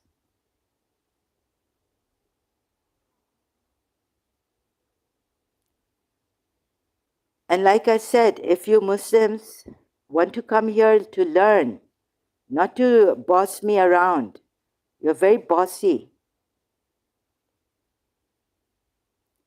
and blame me.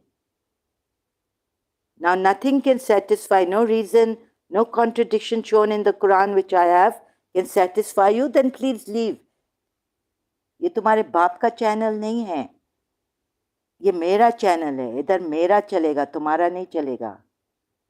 और मेरा बहुत humanitarian वे है, मेरा बहुत learning और friendly और honest way है.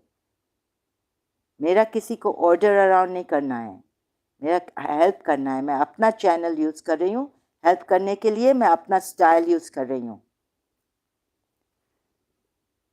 तुम यहाँ बॉस नहीं हो जो ऑर्डर करो लोगों को. Right? You are not the boss here bossing me around.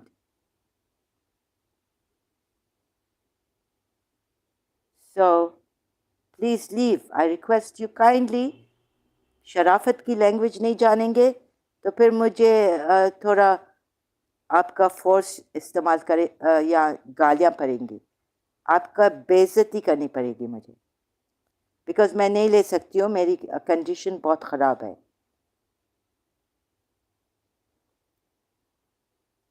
Okay?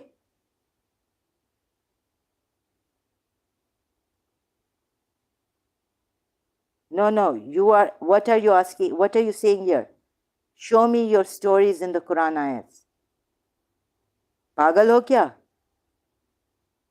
खुद भी psycho हो क्या?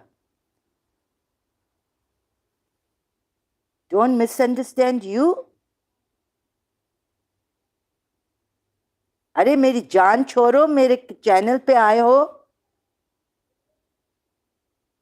Behave yourself here. I think it is in the reference to the riots in France going on. But please, Zahra, ma'am, continue with the topic at hand. Don't let people distract you at this. Yeah, I think this Chota, Girgit, and Ali, they're coming to distract me. Very true, empowering family. Thank you so much for your help and support here. I really needed that. Don't let people distract you at this time. Even yesterday, prayers for France. Yes, prayers for France. Hassel says, good afternoon. A very good afternoon to you, Hassel. Welcome here. Thanks for coming. Subscribing. If you've not subscribed, well, even then, thank you for coming. Empowering Family says, to what Chota Girgit was saying about France. Prayers for the rest of the world also. Yes, prayers for the rest of the world also. So I think, yeah, these people, they're using any kind of thing to come and distract me here.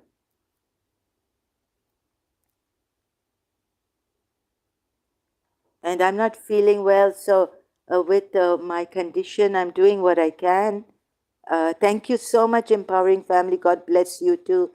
And prayers for you, my best for you and your family members, your country and your people.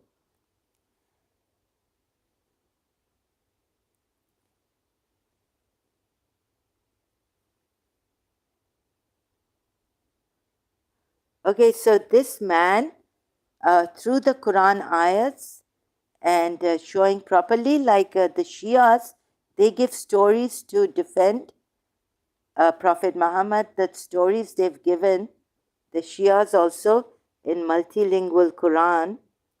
Let me go and show you. Against the wives of the Prophet,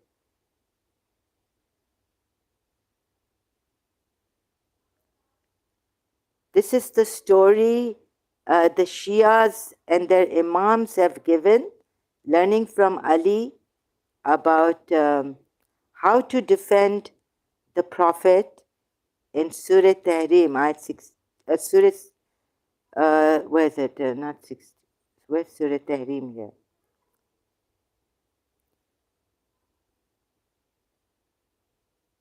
66, sorry. So where I make a mistake, I apologize.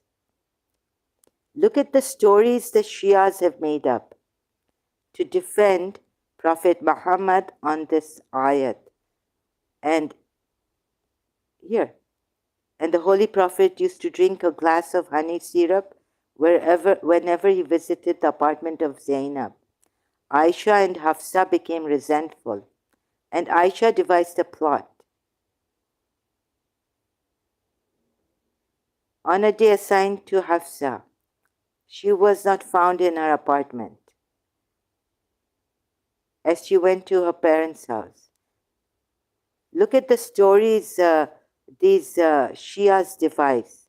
Surah Azab ayat about Zainab bin Jash, she was miserable, and then in Surah Azab ayat, and then also against Abu Bakr. These Ahle Bayti, Surah Nur,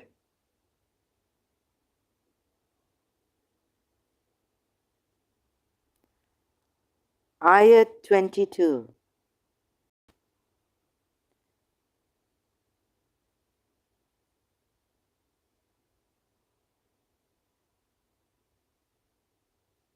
See commentary of verse 11.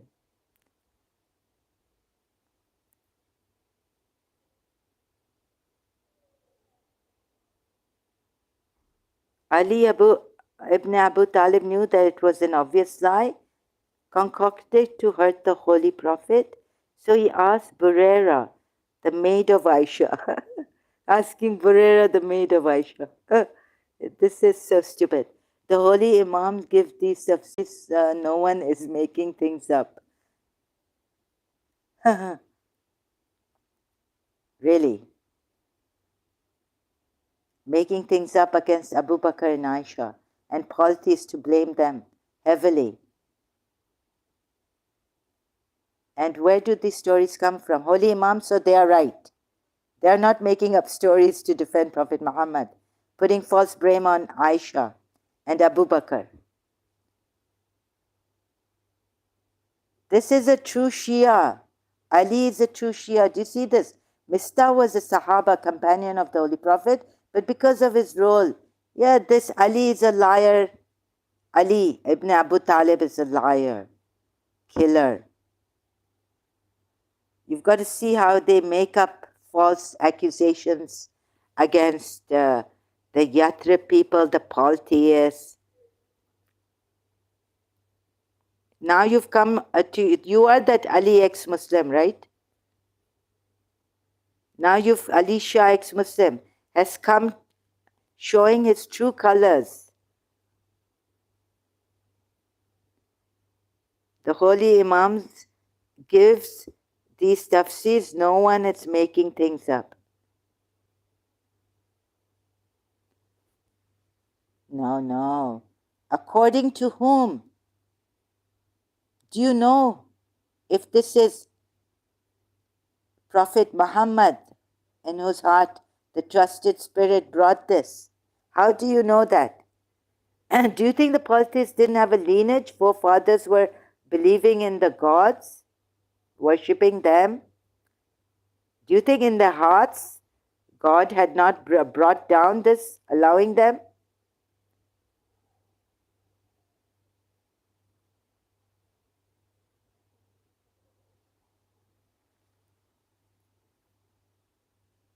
I don't know how to explain to this psycho person.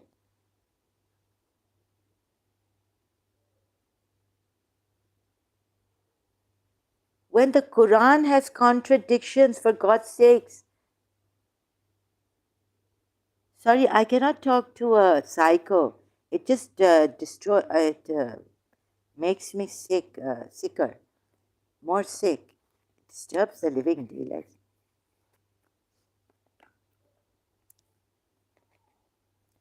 First, your ulama said that he married Aisha when she was 7, consummated 9, because that's the eligible age now for prayers and all this for girls. So 9 is the age for marriage for girls also.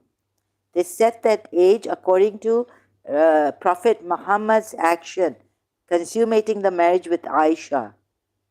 Sayyid Yusuf Zaidi told me and tried to explain that because you see Arabia at that time, Aisha had grown up, it was that environment, those polities were growing up fast.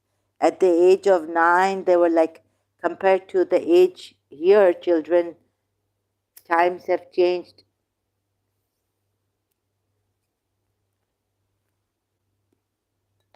And now they're saying Aisha was around 17, 18. Later on, they start to say that. The religious scholars are changing their opinions. Shia religious scholars on that.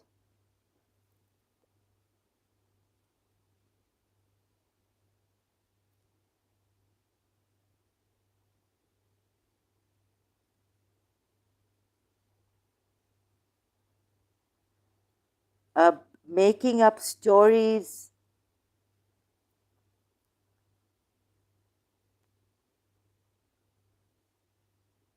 Empowering Family says it's safe to say if people don't agree with Zahra ma'am videos, then don't take time to debate.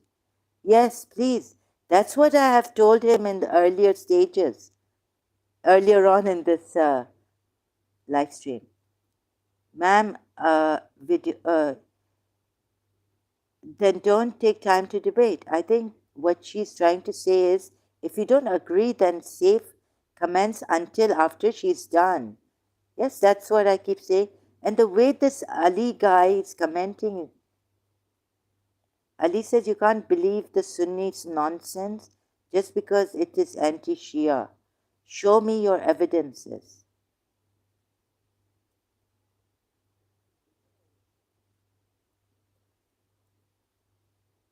Uh-oh. No, it's not that poor Aisha, that poor Abu Bakr, and poor Omar. It's not Sunni nonsense.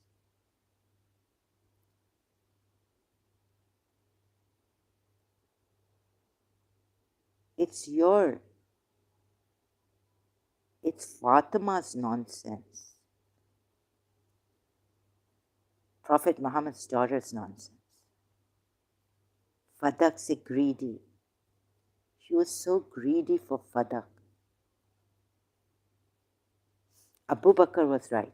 I looked at it. It's your Prophet's nonsense. So I will take from the Sunni hadiths which have come from those great people like Abu Sufyan bin Harb and Harith. Your Prophet married Ramla. Abu Sufyan didn't even touch Prophet Muhammad's daughter. Yazid, at least they didn't make them slave girls like your Prophet made Safiya and Jawaria and the Yathrib people.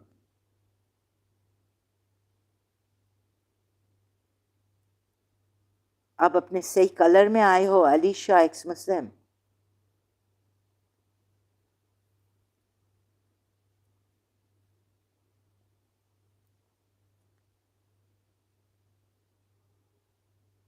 Allah and those who decide that Allah should forgive the false must be forgiving and merciful in their dealings with men who have wronged them. Hear this. You can't even speak loud in front of the Prophet Muhammad. Raise your voices.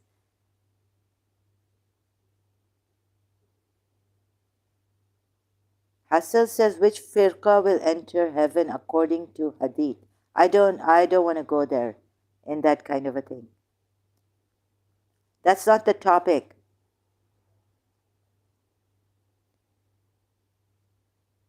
According to the Quran, Prophet Muhammad himself should go into the depths of hell. He's the greatest hypocrite. He stole. His hands should have been cut. He stole ayats. He plagiarized. He broke houses, Surah Hashar ayats. Using Allah, he's exploited that supreme creator.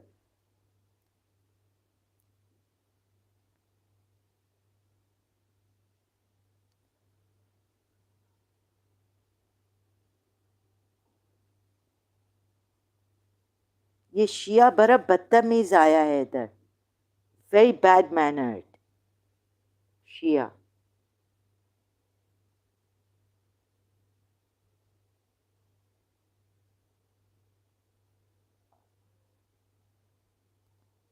ये बहुत बदतमीज शिया इधर है.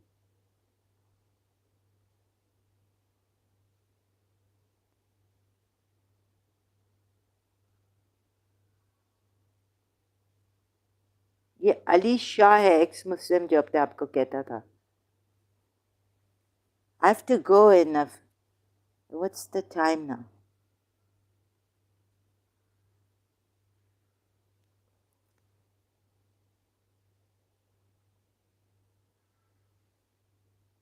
कैसे मैं I can't deal with such people.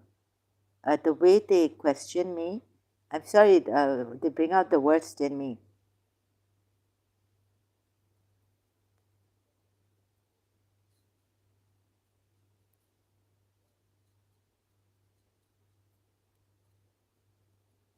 Oh my goodness, now this. अच्छा अब इसका मैं निकाल रही हूँ ना. देखिए कैसे आया है पहले. No. I'm okay without his help. He can't help anyone. He couldn't help my mother. He can't help anyone. My mother was a Shia. Why are you saying Ya Hussein? You should say Ya Allah. Yeah, this is the thing. It's haram. In the Quran ayats, Hussein was a human being only. You cannot call on Hussein. Even Shia multilingual Quran cites on that. Calling on any other than Allah is shirk.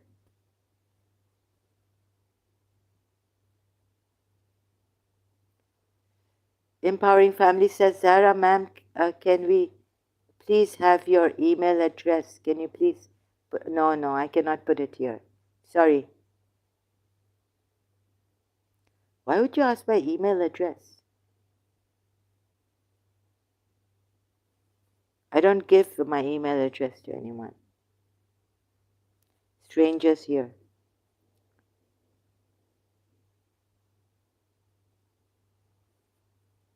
Whatever you have to say it here.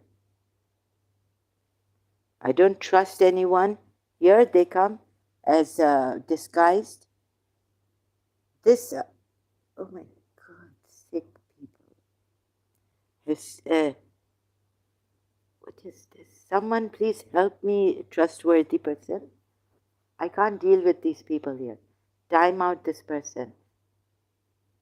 Now Hassal is saying Hussein was a human being only. That's true, Hassal.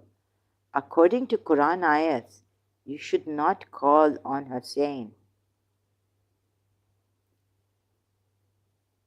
Allah doesn't, you cannot call on, it's against Quran ayats. If Imams say, if we go against the Quran ayat, then reject our hadiths. You cannot call on Hussein.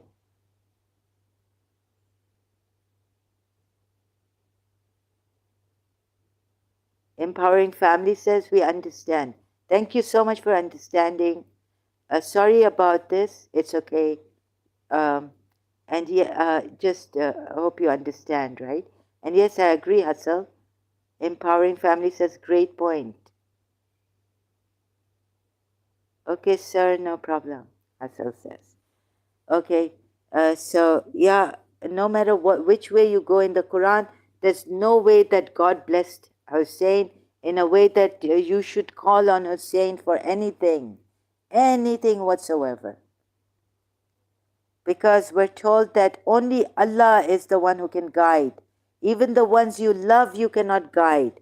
On that Prophet, just calling, when Prophet Muhammad has been told, how can Allah bless Prophet Hussein to guide us?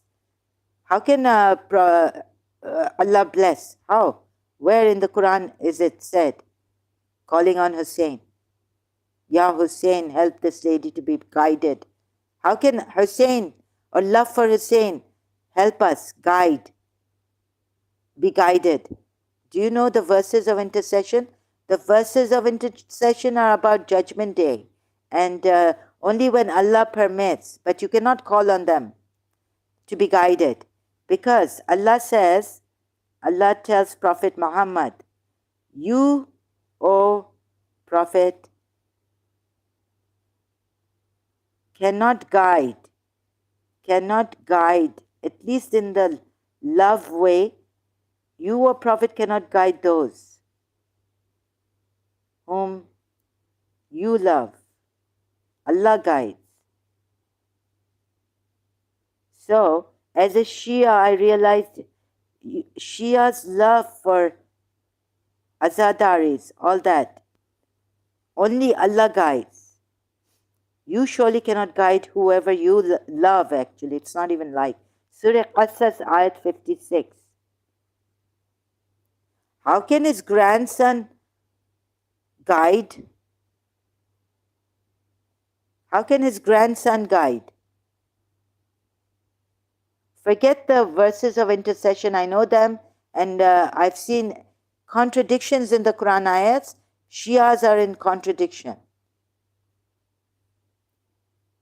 Now tell me, when the grandfather of Hussein cannot guide, Allah tells him in the Quran ayat very clear, how can Hussein guide? How can you call on Hussein to guide me? How can you call on Hussein to guide me?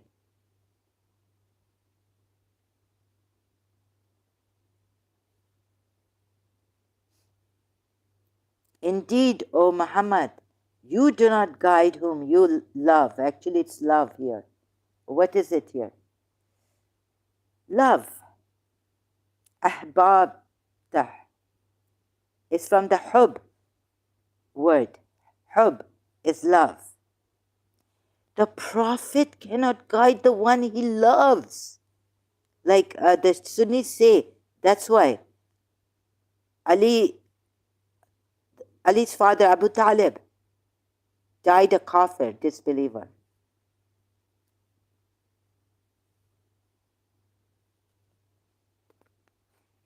Whom he loves, he cannot guide.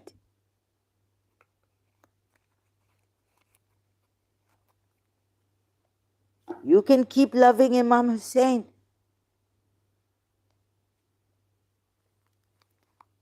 but the Prophet whom he loves cannot guide. He tried to save a marriage, he could not save a marriage of Zayd and Zainab bin Jahsh. He tried his best. His intercession was unacceptable to God. If you read the story part, the story of Surah Azab, ayat 36 and 37. So all these intercession ayats where you see where the story is and it fails. His intercession between Zainab bin Jahsh and Zayd bin Harith to save their marriage could not help, didn't help. How can his intercession afterwards help when he's dead and no more? Or his progeny can help. How can his progeny help? Of course, Ali says, of course it is Allah who guides through the intercession of Muhammad. But love fails.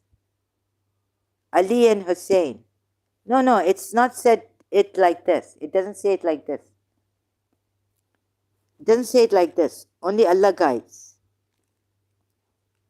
No. The intercession of Muhammad has failed in Zainab bin Jahsh, and the stories told there by Shias, how he tried hard and all this. The intercession of Muhammad has failed. In his lifetime,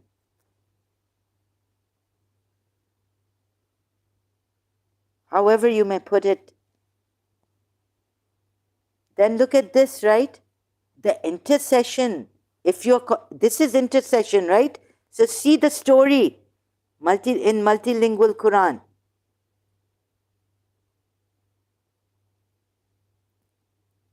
And your Shia say, religious scholars, that Prophet Muhammad never made a mistake. Of course he did. Surah Azab tells us, 4th or 5th ayat.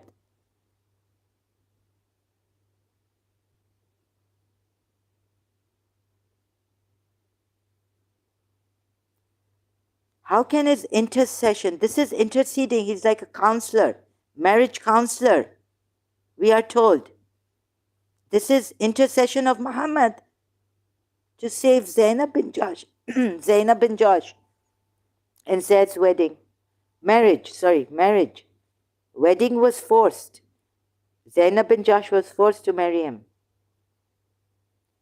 Look at the stories the Shias tell us here, give us here.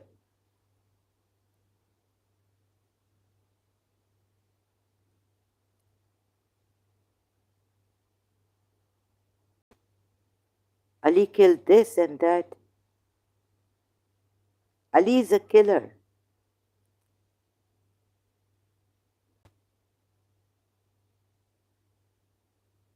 Oh God, so much junk. Nonsense. From the Shia side too. Sorry to put it this way.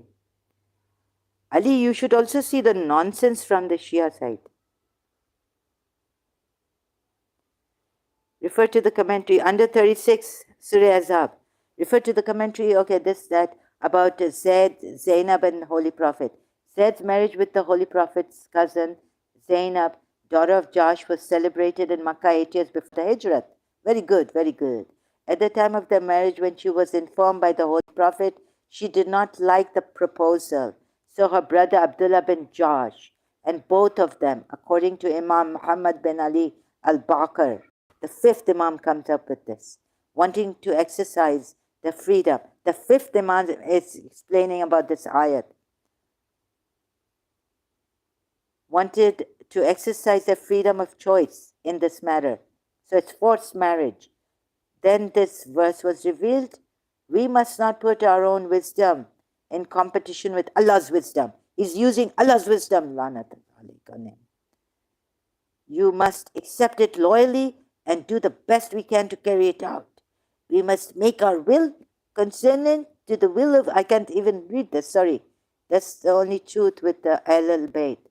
That is the only truth with, the truth has failed. Where is the Quran with Ali? Where is Ali with the Quran?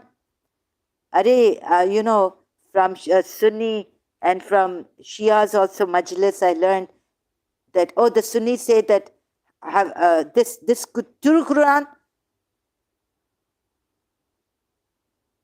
this Quran was burnt many times. Oh, sorry. How many Quran? No. How many Qurans were burnt? Sorry, I have to say it properly. Sorry. In the Majlis, what did the Maulana say? I heard in the Imam Barga. Uthman bin Affan burnt Qurans, and that's what I learned from ex-Muslims. It's true. From the hadiths, the tafsir, wherever it is. Uthman bin Affan burnt all the Qurans and kept Hafsa's Quran, the daughter of Umar. Only saved. Where's Ali's Quran saved?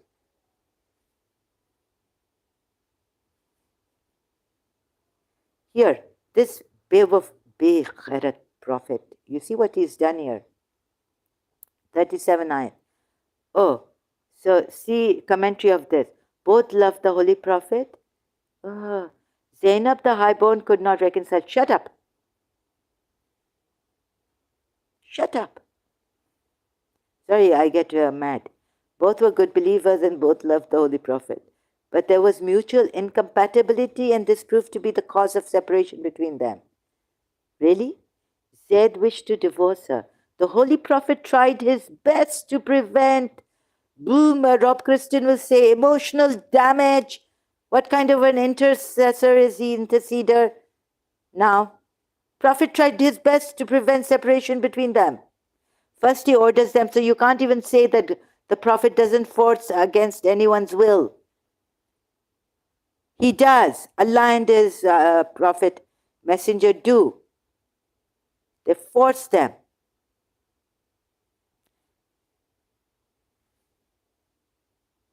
So you can't say the spouses now cannot be forced to keep their marriage. Because Zainab bin Josh was forced here. We are told by Imam Muhammad al-Baqir about the 36th ayat. And it behoves not a believing man and a believing woman that they should have any choice in the matter when Allah and His Messenger have decided a matter. And whoever disobeys Allah and His Messenger, he surely strays off a manifest straying.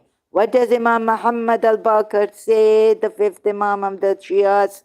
Okay, now my patience and everything, already it wasn't there, and I came a little bit to struggle with it, muster up, trying to have patience with this terrible tyrant of his time. No reason can tell me here, this is my reason, not my story that I give around what the Shia story is about these Quran ayats. Logic fails here.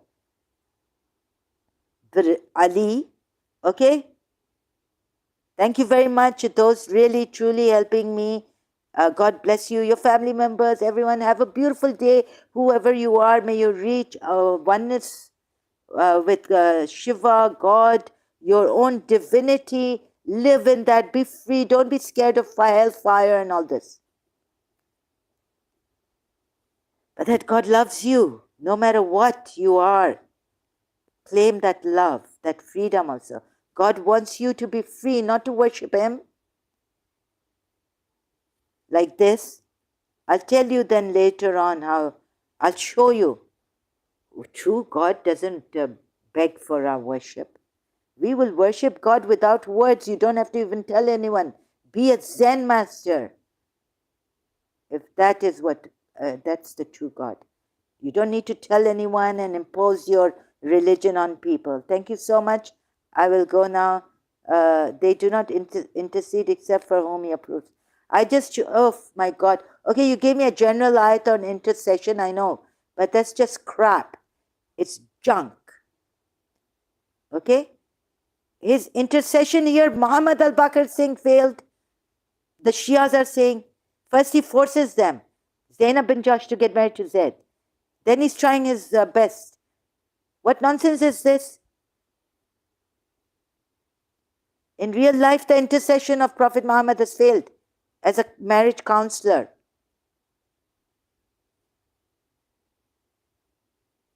I'm not giving stories. I'm putting logical logic to bring to this a logical, give it a proper logical conclusion. Empowering Family says religion is to be kept private and not to be argued or debated.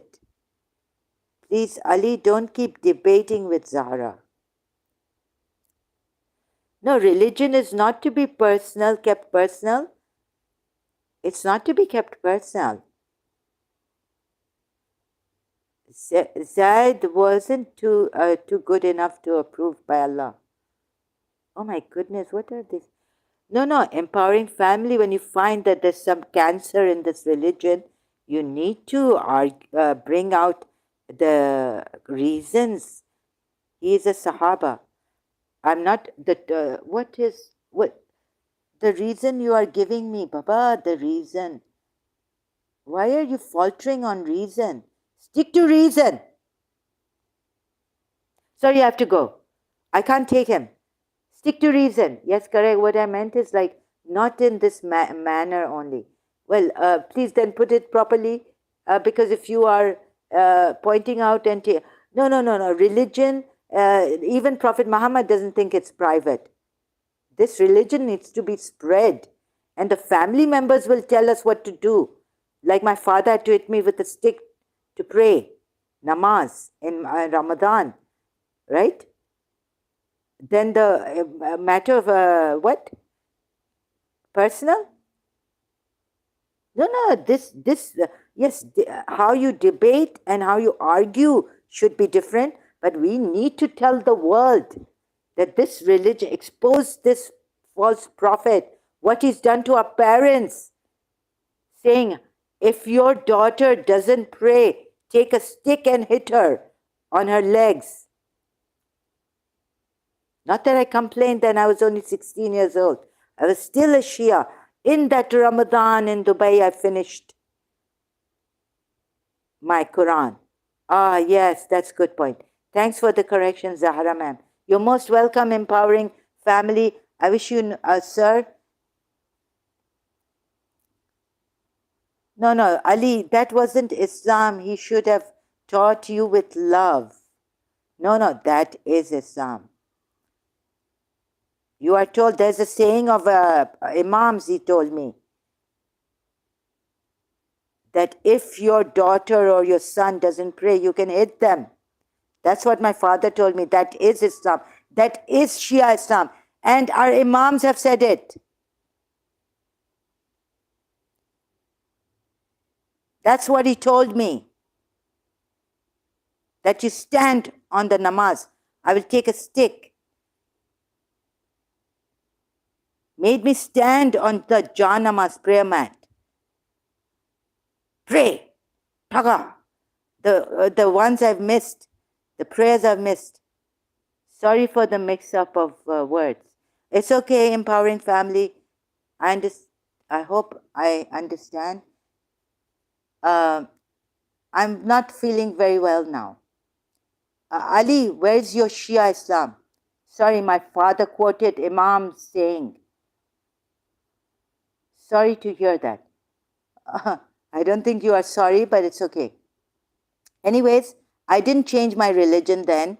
It doesn't matter. My mother can punish me, my father can punish me on that. That's what I thought, right? I never complained to my mother. I just once told her, Amma, no more hitting me, please, with the hanger and all that. But I don't complain. No, nor do I want anyone to say anything against my father or mother, especially my mother, my poor mother. I loved my mother like anything. She loved me like anything. The love was there. So you see, we can do. I can hit my sister because I love her. If it gets too much for me, but I don't want to. I told her it's weakness. You see, it's wrong. It's wrong to hit people physically. Please take care of your health. We should, empowering families says, please take care of your health. We should understand if she has a condition. She's putting her time to do this. Yes, and I'm doing my best. And this is the only time. Like I use this time, thank God that God has given me this opportunity and time. Otherwise, I don't know what I can't do anything else. And those who want to learn, she's trying her best to accommodate. Yes, thank you very much, Empowering Family. Thank you so much. Ali says, take care. Take care, Ali. And I don't know how much you mean that. Sorry to hear that. I hope you understand. There are people who I am not well. So empowering family, well put. I have no words. Please take care of your health. I will. I have been taking care. The best. I'm doing the best with everything I can. Healing, power, spiritual. I come here shouting out. I'm not feeling well now. It's getting too much. Is there any spiritual help I can get? So thank you for your spiritual help. Those who tried their best yesterday to get me out of the demon attacks, negative feeling, the demon living inside of me, bringing out worst in me here, and not giving me the patience. We should understand if she has a condition. I don't. Oh my God! This means a lot to me. I can't even read it. It's touched me. So second time I can't read it. Yes, keep it up and know that you stay strong, and please know it's process one day at a time. Yes, I know that, one day at a time. No, one moment at a time, empowering family. That's how it's become for me. But don't want you to worry about me. Just thank God someone here understands, and someone here has given voice to me, words to my. Thank you so much for this support. Sometimes I feel like dying, killing myself. You made my day. I feel I'm being heard. Empowering family. That means a lot to me. This means you saved my life today. So God bless you, sir, ma'am, whoever you are. I truly wish the best for you. I truly do wish the best. And I wish that we would come here as friends, brothers, sisters, to discover and not give each other a hard time. But I hope you understand I was a Shia and I would not have left this Islam if it wasn't for the logical things I saw against logic and contradictions and injustice to Zaid, Zainab, Quran ayats, from the Quran ayats, and Surah Tahrim also. It makes him a false prophet actually. My true prophet would never do something like that. Okay, so I've explained that in detail. Thank you very much. I have to go now. Sorry, I don't mean to. I never wanted to show my pain or anything. I kept it inside for many years. Thank you. I don't want pity or sympathy, or I don't use my one person. Pardon? Empowering family? What do you mean by this? One person? So I don't mean to use. The only thing is that if someone is not well, like they say, look, I have fever today. Please, can you not give me a hard time? Can you get up to give me a glass of water? Because I can't get up today. You can leave an impact even if it's small or big, doesn't matter the size. Thank you for reminding. Yeah, I also feel that if we can, one person, but I can't go on without a cooperation, right? I've thought about this. One person doing their best in this, a Shia, ex-Shia, and in the Shia way showing also. One person is in regards to the last message we just put. Yeah, okay. Thank you. It means a lot to me. You saved my life. Otherwise, at times there are times the one before one person message. What does a one before one person message? Sorry, I may have not.